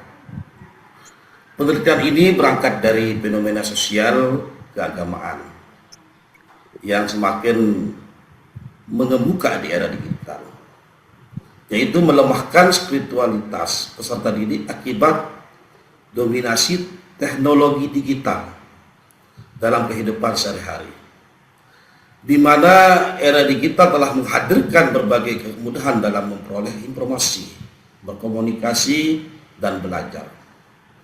Namun perkembangan tersebut juga melahirkan tantangan baru berupa menurunnya kualitas interaksi sosial, berkembangnya kesadaran beribadah, meningkatkan individualisme, serta melemahnya internalisasi nilai-nilai agama. Kondisi ini menimbulkan pertanyaan mendasar mengenai relevansi paradigma pendidikan agama Islam yang selama ini diterapkan. Oleh karena itu, penelitian ini berupaya merekonstruksi paradigma pendidikan agama Islam agar lebih mampu menjawab tantangan spiritualitas peserta didik di era digital. Ya, termasuk slide kedua, Carot, dengan latar belakang pendahuluan. Ya, yang pertama terkait dengan latar belakang, yaitu era digital dan perubahan peradaban. Di mana di era digital merupakan fase perkembangan masyarakat yang ditandai dengan dominasi teknologi informasi dan komunikasi dalam berbagai aspek kehidupan. Nah, perubahan ini terjadi melalui adanya internet, media sosial, artificial intelligence, dan platform digital. Nah, disinilah teknologi tidak hanya mengubah cara manusia bekerja, tetapi juga mengubah cara berpikir, belajar, dan berinteraksi. Nah, contohnya di sini. Dahulu peserta didik memperoleh ilmu itu dari guru, orang tua, dan buku.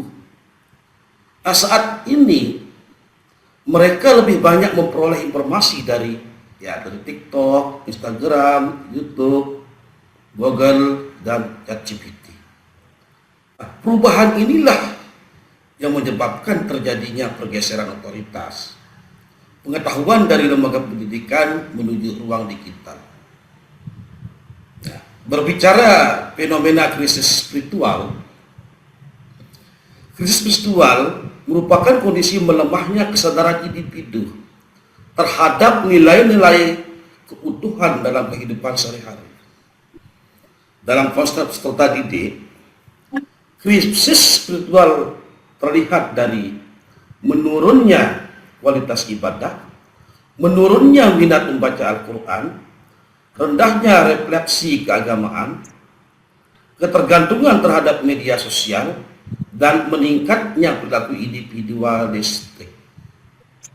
Nah, yang berbicara terkait dengan di slide yang kedua ini, kesenjangan pendidikan agama Islam, di mana idealnya pendidikan agama Islam bertujuan membentuk insan kamil, yaitu manusia yang beriman, berilmu dan berakhlak dan bertanggung jawab. Namun dalam praktiknya pembelajaran PAI masih banyak berorientasi pada hafalan, penguasaan materi, nilai ujian. Nah, akibat ini terjadi kesenjangan antara tujuan ideal dan realitas pendidikan. Maka daripada tugas makalah ini, berdasarkan latar belakang tersebut, penelitian ini dirumuskan dalam terdapat 5 pertanyaan. Yang pertama, bagaimana bentuk karakteristik spiritual peserta didik di MTS di Lombok Tengah pada era digital? Bagaimana paradigma pendidikan agama Islam yang selama ini diharapkan dalam membentuk kesadaran spiritual peserta didik? Bagaimana rekonstruksi paradigma pendidikan agama Islam yang relevan untuk memperkuat spiritualitas peserta didik di era digital? Dan bagaimana strategi implementasi paradigma pendidikan agama Islam hasil rekonstruksi dalam pembelajaran dan budaya madrasah? Ya, kembali ke tujuan penelitian ini, yaitu pertama mengkaji krisis spiritual. Ya, ini penelitian bertujuan mengidentifikasi bentuk karakteristik krisis spiritual peserta didik. Yang kedua itu mengidentifikasi kelemahan paradigma PAI. Yakni penelitian berupaya menganalisis paradigma pendidikan agama Islam yang diterapkan selama ini. Yang ketiga, mengkonstruksi paradigma PAI. Ya, ini penelitian adalah membangun paradigma baru pendidikan agama Islam yang meliputi integratif, humanistik, spiritual, transformatif. Nah, pada paradigma ini diharapkan mampu menjawab kebutuhan generasi digital. Nah, yang terakhir, merumuskan strategi implementasi, yakni bertujuan menyusun strategi penerapan paradigma baru. Yang pertama dalam pembelajaran, budaya madrasah, dan terakhir digital religius. Masuk ke slide ketiga, terus. Kerangka teori. Nah, berbicara kerangka teori, itu landasan teoritis dan metodologis. Ya, paradigma Thomas Kuhn. Thomas Kuhn menjelaskan bahwa dalam template ini, dalam slide ini, menjelaskan bahwa perubahan ilmu pengetahuan terjadi melalui perubahan paradigma. Menurut Kuhn, normal sense, anomali, krisis, revolusi, paradigma baru. Nah, di dalam penelitian ini, paradigma lama pendidikan agama Islam dipandang mengalami krisis karena belum mampu menjawab tantangan era digital. Nah, sedangkan teori yang kedua, transformative learning, teori dari Jacques Mezirow. Teori ini menekankan bahwa pembelajaran harus menghasilkan perubahan kesadaran dan cara berpikir peserta didik. Nah, pendidikan ini tidak cukup hanya menambah pengetahuan, tetapi harus mengubah perspektif hidup. Misalnya, siswa tidak hanya mengetahui bahaya hoax, tetapi memiliki kesadaran untuk tidak menyebarkannya. Nah, sedangkan teori ketiga, yaitu pendidikan Islam integratif. Teori ini menekankan integrasi antara iman, ilmu, akhlak, dan teknologi. Di mana tujuannya agar peserta didik tidak mengalami pemisahan antara kehidupan keagamaan dan kehidupan modern. Masuk ke slide keempat, metode penelitian. Ya, lanjut Pak, tadi ada tuh slide keempat pasangannya. Ya, di sini metode penelitian. Yang pertama, masalah metode penelitian itu pendekatan.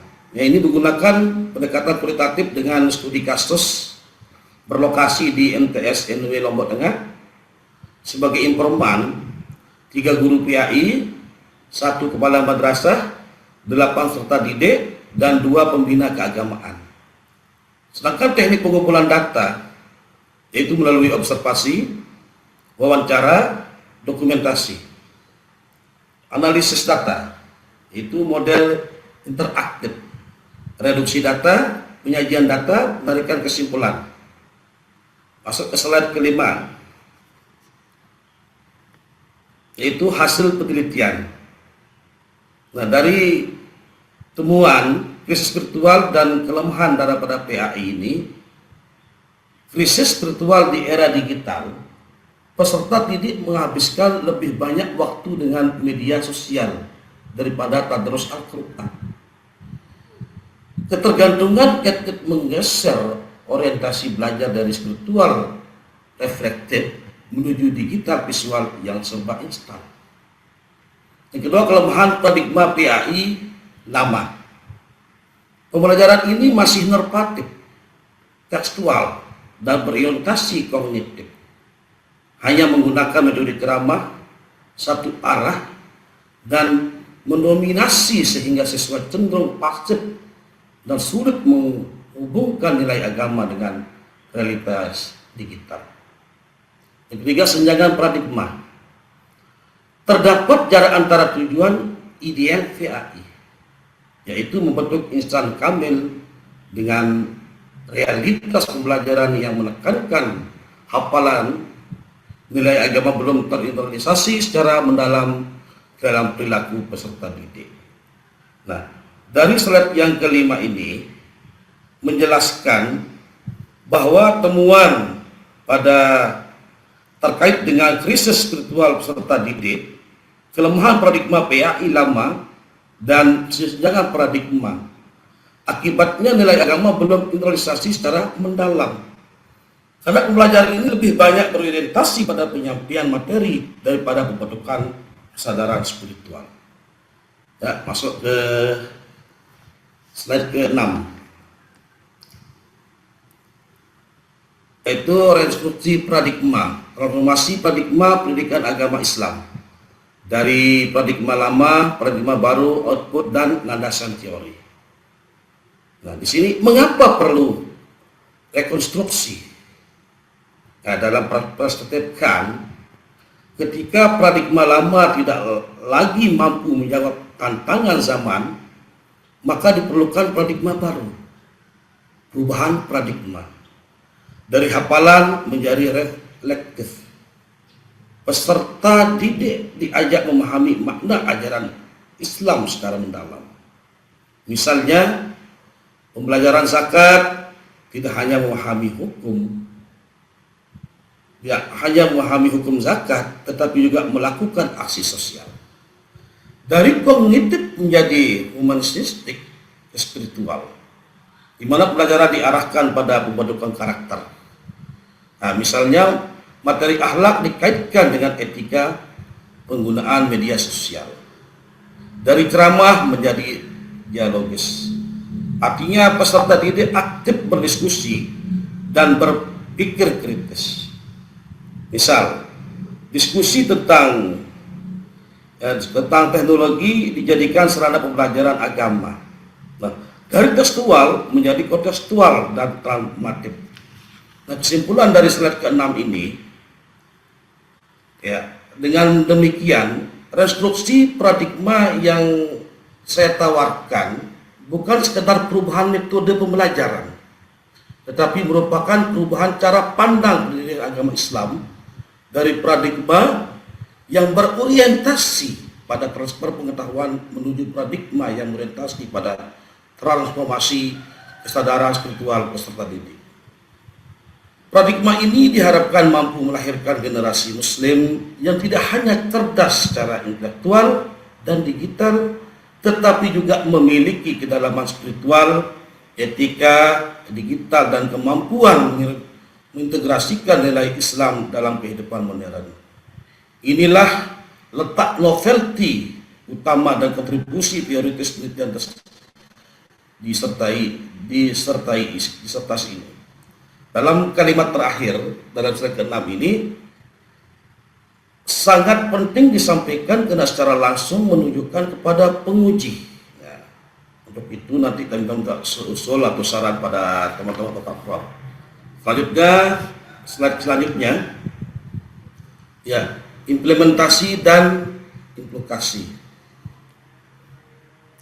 Inovasi pembelajaran dalam implementasi dan implikasi di sini ada inovasi metode pembelajaran, literasi digital religius, dan keteladanan dan budaya madrasah.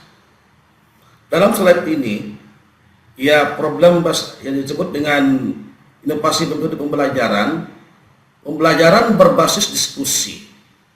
Nah, berbasis diskusi, misalnya di sini siswa belajar melalui pemecahan masalah nyata.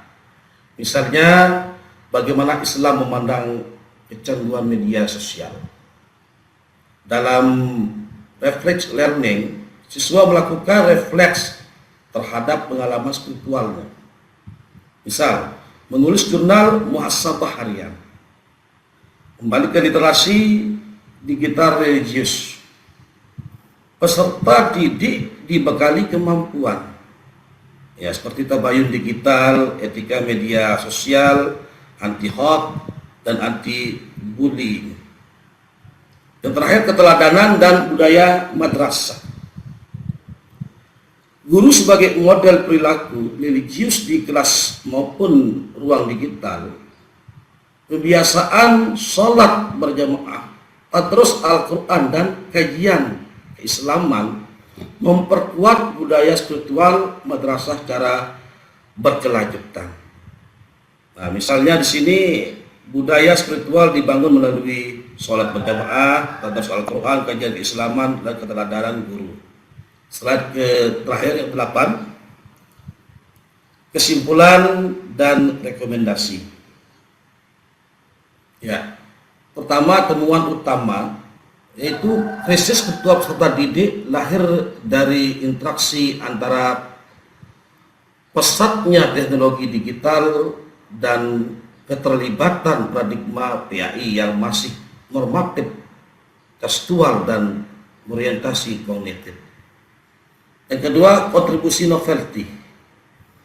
Integrasi teori Kant, Mezirow, dan pendidikan Islam interaktif menghasilkan kerangka PAI baru yang menghubungkan nilai keislaman dengan realitas kehidupan digital secara konseptual dan transformatif.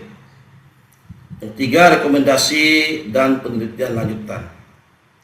Pengembangan kurikulum PAI berbasis literasi digital religius, pelatihan guru reflektif berbasis teknologi, serta penelitian lanjutan dengan metode dan peran keluarga dalam solidaritas era digital. Nah, kesimpulan dari slide yang terakhir ini, yaitu tips hasil dari presentasi ini adalah slide ini dari rekomendasi. Yang pertama, pengembangan kurikulum PAI berbasis literasi digitalitas. Yang kedua, pelatihan guru dalam pelajaran reflektif dan digital. Ketiga, penguatan budaya spiritual madrasah.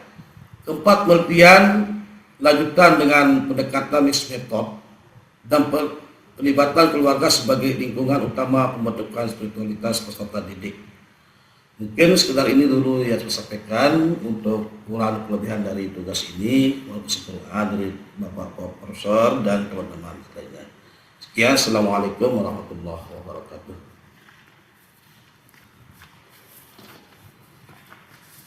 Baik, silakan. Masukan untuk Pak Sabeni.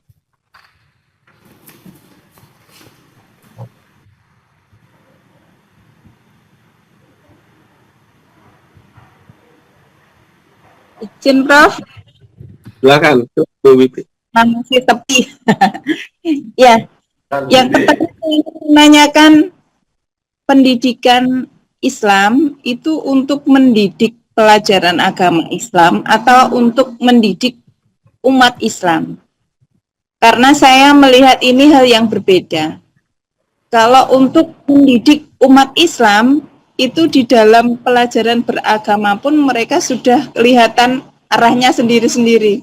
Misalnya, kalau yang belajar Quran, yang hafalan Quran itu tren santrinya itu bicaranya halus, orangnya rapi-rapi, terus apa itu rambutnya panjang.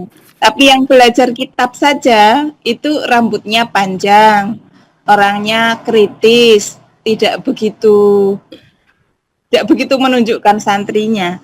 Jadi kalau pendidikan Islam itu untuk mengajarkan agama Islam, kalau menurut saya itu harus ada segmen-segmennya. Segmen anak-anak pastilah tidak sama dengan segmen orang.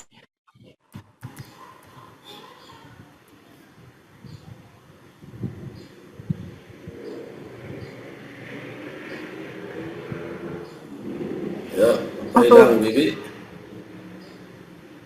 Ini sama Bu apa? Ini loh Bu, seperti itu. Saya itu kan kemudian mikirnya, iya ya hebat sekali manusia sekarang itu bisa memindahkan data itu dalam beberapa detik untuk sebegitu banyak data. Itu aja manusianya. Apalagi yang menciptakan manusia itu kan segmen orang dewasa.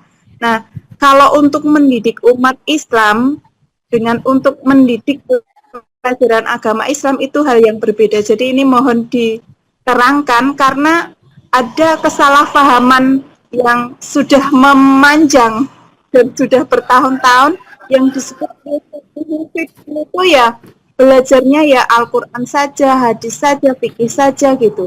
Tetapi sebetulnya kan Islam tidak seperti itu yang dibutuhkan.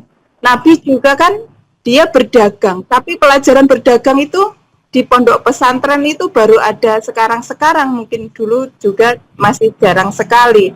Kemudian misalnya Ummahatul Mukminin itu yang menyamak kulit binatang, Zainab itu menyamak kulit binatang, itu kan juga teknologi yang sangat keren pada saat itu.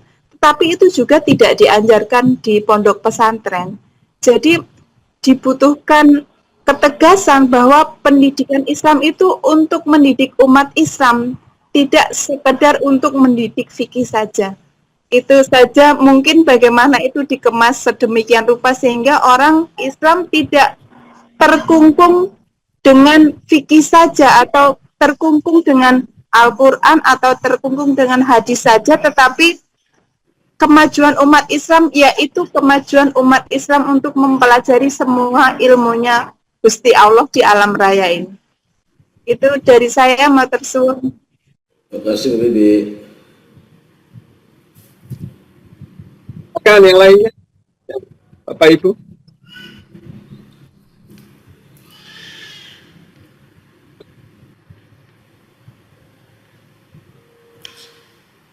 Izin Prof.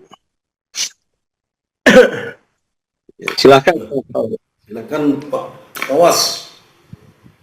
Assalamualaikum warahmatullahi wabarakatuh. Waalaikumsalam warahmatullahi wabarakatuh. Yang saya hormati, yang mulia guruku Bapak Profesor Ajur Kendar dan rekan-rekan. Ya mungkin ini sebuah pernyataan atau pertanyaan, mungkin silahkan dimenai saja Pak Beni, Pak Ketua. Jadi saya menyimak tentang paradigma PAI dari lingkup madrasah ya. Kalau melihat kajian historisnya, ini belum saya lihat esensi dasar dari sejarah atau fenomenologinya Pak Sabeni untuk menjadi sebuah artikel internasional, kan sepertinya dibutuhkan itu. Yang kedua, riset gap-nya yang akan dipakai itu yang siapa gitu. Lalu yang paradigma yang bagaimana yang ditawarkan dalam hal baru untuk menyempurnakan atau untuk menjadikan ini sebuah jurnal internasional atau terindeks Scopus atau yang lainnya. Mungkin sebatas itu yang bisa saya sampaikan, Pak Sabeni. Kurang lebihnya mohon maaf. Sekian. Assalamualaikum warahmatullahi wabarakatuh. Waalaikumsalam warahmatullahi wabarakatuh. Terima kasih Pak Awas. Ada lagi? Silakan. Oke, sedikit Prof, menyambung dari Bu Bibi, apa namanya, memang gap-nya di sana mungkin ya, PAI dengan menyandang nama pendidikan agama Islam, dari sisi pendidikannya sendiri kan kita sudah ada gap yang begitu besar di sana, bahwa pendidikan itu, sehingga itu sebenarnya yang ingin direkonstruksi oleh Pak Sabeni. Jadi sebenarnya pendidikan bukan sekedar kognitif, tapi lebih luas daripada itu, begitu, sampai tingkatan amal. Bahkan sebenarnya pendidikan itu ya lebih dalam lagi, sampai tingkatan apa namanya, perbaikan diri secara utuh, kira-kira begitu. Nah, sedangkan faktanya PAI ya hanya mengajarkan sebagian kecil. Itu kan yang menjadi keresahan Bu Bibi tadi. Maka saya memandang jalan keluarnya dua hal. Satu, diperluas jangkauannya PAI-nya, begitu. Tapi itu hal yang susah, atau hal yang susah dan sulit dalam pengertian kalau kita bicara skupnya apa namanya, kebijakan negara atau ini susah, karena ya PAI itu ya seperti Bu Bibi sampaikan tadi, ya mendidik umat Islam, artinya dari A sampai Z, dari semua lini gitu. Termasuk saya baru tadi apa namanya, membaca pendapatnya Syekh Ali Jum'ah, itu ada mengatakan begini, kalau ada ilmu yang bisa dimasukkan ke usul fikih, maka itu adalah ilmu sosial. Jadi bahwa apa namanya, ilmu-ilmu sebenarnya PAI yang masuk cakupan PAI itu ya bukan sekedar fikih, hadis, tafsir itu, tapi ya ilmu sosial, ilmu apa namanya, ilmu-ilmu yang lain yang dianggap sebagai ilmu umum, itu sebenarnya masuk ke dalam keilmuan agama Islam. Nah, jadi pilihannya dua itu, diperluas jangkauan PAI-nya. Jadi artinya kurikulumnya dirubah, Pak Sabeni, kalau mau direkonstruksi secara radikal. Jadi kurikulum PAI-nya nggak sekedar ini, tapi lebih luas daripada itu. Tentu itu butuh mujahadah yang besar. Nah, atau kemudian nama PAI-nya yang disesuaikan gitu, dijadikan nama baru yang cocok apa namanya dengan cakupan daripada PAI itu sendiri yang sekarang faktualnya sedang dilaksanakan atau terjadi gitu. Apa kira-kira mungkin ada nama lain selain PAI, apa namanya, mungkin apa, studi keislaman atau apa, atau pendidikan materi Islam misalnya. Nah, sehingga apa namanya, tidak tumpang tindih antara, jadi nggak ada lagi anggapan bahwa ketika dia sudah belajar PAI bahwa artinya dia sudah menguasai semua, sehingga ketika ada anomali, ada santri atau ada anak didik kemudian tidak berlaku ke Islam, kurang Islami lah, katakan begitu, kita katakan pembelajaran PAI-nya gagal gitu. Padahal bukan sebab itu gapnya, bukan sebab itu, tapi karena memang ada hal yang berbeda antara yang diajarkan dengan yang indikator penilaiannya, itu dua hal yang berbeda gitu. Nah, jadi kalau yang pakai jalan yang pertama, kurikulumnya direkonstruksi lebih luas lagi, bukannya tafsir, atau ya tadi PAI-nya dirubah namanya menjadi apa kek gitu, sehingga nanti mungkin Pak Sabuni karena sebagai kepala sekolah mulai menginisiasi ini namanya bukan lagi PAI apa gitu, atau PAI-nya dirubah materinya. Itu mungkin Pak Sabuni menyambung Bu Bibi tadi. Makasih. Ya, makasih Daud. Ya, makasih banyak. Ya. Langsung dijawab Pak Beni. Silakan. Ya, benar. Ya. Yang pertama berkaitan yang disampaikan oleh Bu Bibi, ya secara singkatnya itu tadi mempertanyakan pendidikan Islam itu untuk mendidik agama Islam atau umat Islam. Nah, sesuai dengan lokasi penelitiannya kita di sini, yaitu di madrasah. Ya, fokusnya kepada peserta didik. Nah, secara singkat pendidikan Islam bukan hanya untuk mengajarkan agama Islam, tetapi untuk membentuk manusia, yaitu umat Islam yang beriman, berilmu, berakhlak, dan mampu menjalankan tugas sebagai hamba Allah dan sebagai khalifah di umat umum ini. Nah, arah pendidikan Islam ini, yang pertama itu tarbiyah imaniyah, yaitu membangun keimanan dan ketakwaan. Tarbiyah akhlakiyah, membentuk akhlak dan karakter mulia. Tarbiyah ilmiah, membangun ilmu pengetahuan. Nah, bagaimana dengan posisi Al-Quran dan hafalan? Karena kita merujuk pada lokasi atau tempat. Di sini kita berbicara masalah peserta didik, bukan secara global, bukan secara umat Islam. Maka posisi Al-Quran dan hafalan di sini sesuai dengan makalah yang saya paparkan tadi, yaitu menghafal Al-Quran bukan tujuan akhir, tetapi salah satu sarana untuk memahami ajaran Islam, menginternalisasi nilai-nilai Al-Quran, membentuk akhlak Qurani, mengamalkan kandungan Al-Quran dalam kehidupan. Bagaimana dengan segmen pendidikan Islamnya yang disebut oleh Bu Bibi tadi? Bisa dalam tahfiz penghafal Al-Quran, tahfim memahami mana Al-Quran, tababbur dalam menghayati dan memproduksi pesan Al-Quran. Nah, jadi orientasi pendidikan Islam bukan sekedar melahirkan penghafal Al-Quran, tetapi melahirkan manusia yang berkepribadian Islam, berilmu, berakhlak, dan mampu membangun peradaban berdasarkan nilai-nilai Al-Quran.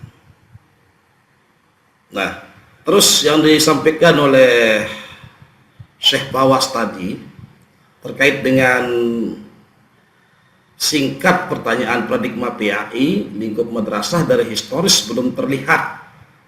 Di pertanyaannya, coba jelaskan bagaimana riset gate-nya, dipakai siapa, lalu paradigma ditawarkan hal baru untuk menyempurnakan terdekasi jelas singkat. Ya, kemungkinan Pak Pawas mohon maaf, ya mungkin tidak pernah membuka untuk PDF-nya. Alhamdulillah sudah bisa dikatakan 70% lah di sana yang terkait yang akan disampaikan tadi. Nah, paradigma PAI lingkup madrasah secara historis belum terlihat. Padahal di artikel itu secara historis PAI sudah ada di sana. PAI di madrasah lebih banyak orientasi pada transfer pengetahuan agama dan pembentukan kesalehan individual. Dan bagaimana dengan riset gate itu dipakai pada siapa? Sudah ada juga riset gate-nya digunakan oleh peneliti sebagai dasar menunjukkan adanya kekosongan, kelemahan atau aspek yang belum dikaji dalam penelitian sebelumnya, sehingga penelitian baru memiliki urgensi dan kontribusi ilmiah. Pertanyaan selanjutnya dengan oleh Pak Pawas tadi, paradigma yang ditawarkan apa hal baruannya? Di sana terletak pada upaya mengintegrasi nilai-nilai spiritual Islam dengan realitas kehidupan di kitab peserta didik. Di mana paradigma ini tidak hanya menekankan aspek kognitif keagamaan, tetapi juga penguatan kesadaran spiritual, literasi digital, dan pembentukan karakter religius yang relevan dengan era kontemporer. Nah, selanjutnya yang disampaikan oleh Gus Yahya tadi terkait dengan sisi pendidikan agama Islamnya, gapnya itu bagaimana? sampai tingkat mana lebih dalam lagi, faktanya bagaimana, antara kurikulum PAI dengan sosialnya itu bagaimana. Nah, mungkin di sini saya bisa jawab secara singkat saja masalah gapnya di mana. Peserta didik itu memang betul, ini kan karena internasional, jurnal publikasi internasional, betul juga. Artinya saya juga butuh belajar di sini dengan Pak Prof bagaimana mengkolaborasi kurikulum antara PAI dengan sosial. Nah, sampai tingkatan mana tadi? Tingkatan psikologisnya ada, pedagogisnya ada, aksologinya ada. Faktanya di mana? Banyak peserta didik mampu membaca Al-Quran, menghafal Al-Quran, memahami materi PAI, tetapi yang dikatakan sama Pak Gus Yahya tadi memang belum secara sosial itu agak masih minim di jurnal ini, tetapi masih ditemukan juga masalah seperti krisis moral, intoleransi perundang-undangan, penyalahgunaan media digital, renggahnya empati sosial, lemahnya penghayatan spiritual. Nah, untuk itu mungkinlah dalam merubah kurikulum PAI atau kolaborasi kita implementasikan perubahan kurikulum PAI dengan ada kaitannya dengan sosial, bukan berarti mengubah kurikulum PAI, tapi memperkuat dimensi sosial dalam PAI. Memang selama ini PAI lebih banyak menekankan hubungan manusia dengan Allah, hablum minallah, sedangkan aspek hubungan dengan sesama manusia itu hablum minan nas perlu diperkuat. Nah, untuk kesempurnaan dari artikel ini saya mohon bimbingan atau arahan pada Pak Prof. Sekian, assalamualaikum warahmatullahi wabarakatuh. Baik Pak Sabeni, ini ada waktu 5 menit lagi. Iya, Prof. Jadi itu kan rekonstruksi ya. Iya. Tolong pilih satu teori yang paling sesuai. Pilih satu Operasionalitas teori itu. Misalnya kalau Thomas Kuhn itu ya paradigm shift itu kan ada anomali, kemudian ada chaos namanya atau krisis ya. Ada krisis, kemudian ada revolusi, dan kemudian ada paradigm shift misalnya. Yang Jack Meziro itu ada berapa itu? Diawali dengan kesadaran akan adanya krisis, ya kemudian dioperasionalisasikan lah. Ya, jadi dari sejak krisis sampai kemudian menemukan identitas baru. Ya, hampir sama sih dengan Thomas Kuhn ya. Yang diawali dari pernyataan begini loh. PAI saat ini kenapa kok tidak bisa? Itu kan begitu, tidak bisa kemudian menanggulangi krisis moral. Ya. Krisis moral ini kan anomali. Yang seharusnya anak-anak semakin soleh, anak-anak semakin baik, anak-anak semakin spiritualis, tetapi yang terjadi kok begini. Nah, artinya fakta empirisnya juga butuh dikemukakan. Ya. Data empiris misalnya anak-anak yang tertangkap, anak-anak SMP kemarin tertangkap itu loh. Ya, mereka pada pakai jilbab, tadi pada ke hotel, berani ke hotel, itu ada. Itu baru kemarin terjadi. Ya. Dari perguruan dari sekolah-sekolah Islam. Dalam hal ini memang MTS ya, ada yang negeri, ada ini. Ya. Itu ada apa sih? Ada apa sih? Nah, baru kemudian dari krisis itu langkah per langkah yang ada di dalam teorinya Jack Meziro itu kemudian digunakan untuk membaca data yang sudah dipakai. Nah, jika data itu diambil dari observasi, ada wawancara, ya wawancaranya harus ada. Quote wawancara harus ada, Pak.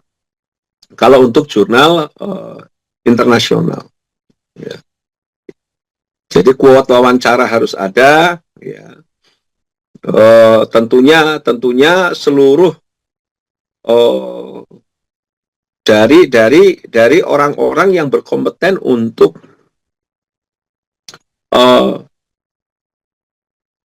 bicara tentang itu. Ya. Jadi nanti yang diwawancara juga diberitahu. Kenapa kita ngambil Pak Kepala Sekolah untuk mendatangkan data ini? Kita ngambil guru BK untuk mendapatkan data ini. Kita ngambil kemudian dari siswa untuk mendapatkan data ini. Jangan sampai salah. Kita mau membuat bakso, datangnya kemudian ke toko bangunan, kan salah. Itu maksudnya. Jadi data-data itu kemudian dianalisa ya tadi dengan kerangka teori yang jelas.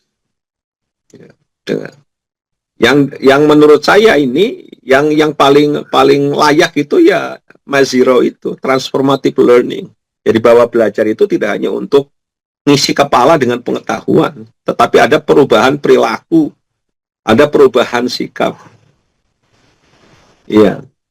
Saya mungkin atau kita itu kan sudah tidak hafal pelajaran SD dulu, pelajaran SMP dulu kan nggak hafal sudah. Tetapi cara berpikir kita kan berbeda, ya. Sudah bertransformasi. Makanya pendidikan ya untuk transformasi. Seluruh perubahan yang ada di dunia itu ya hasil pendidikan. Budi Utomo, kebangkitan nasional ya dulu ya karena orang-orang yang terdidik. Ya. Itu jadi pakai kerangka teorinya transformative learning, data-data yang ada kemudian disajikan, dianalisa dengan kerangka teori transformative learning ini begitu. Dan jangan lupa ya sitasi atau quote dari para narasumber. Itu yang sangat diapresiasi oleh jurnal internasional. Dan kata-kata MTS Lomboknya jangan ada di judul.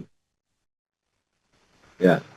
Itu boleh dicantumkan nanti di dalam metodologi. Ya. Boleh dicantumkan di metodologi.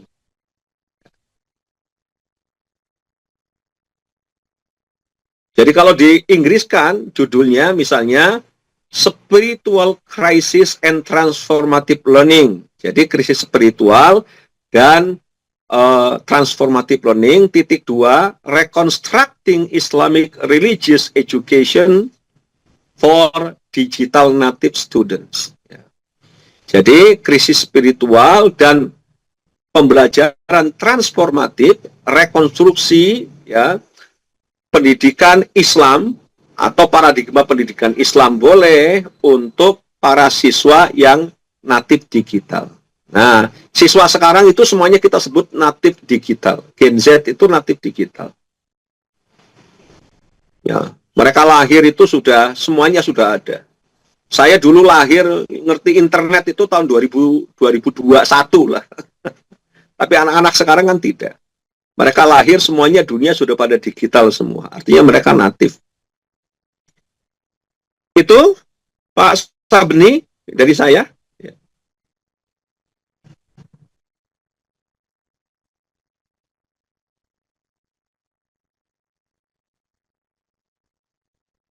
Masih mute Pak Sabni. Terima kasih banyak atas masukannya Pak Prof. Nanti apa yang disarankan tadi, insyaallah saya perbaiki secepatnya. Ya. Baik, terima kasih. Ini berarti sudah selesai kelas kita ya. Iya Prof. Iya Prof, sudah selesai. Saya minta maaf jika ada kata yang salah. Jika ada kata yang salah, ya saya senang bisa bersama dengan Bapak dan Ibu semua ini berbagi pengetahuan. Ya, semoga dimudahkan Allah nulisnya. Amin. 2 minggu semuanya sudah pada semua. Bukti submit segera dikirim ke saya dan kita proses nilainya. Sesederhana bukti submit dikirim ke saya, kemudian kita proses nilainya. Ya. Sehingga nanti maksimal tanggal 23 atau insya Allah nilai sudah kita input. Mari. Cukup? Begitu? Sudah? Ya, mari kita bersama-sama baca. Alhamdulillah. Terima kasih. Terima kasih.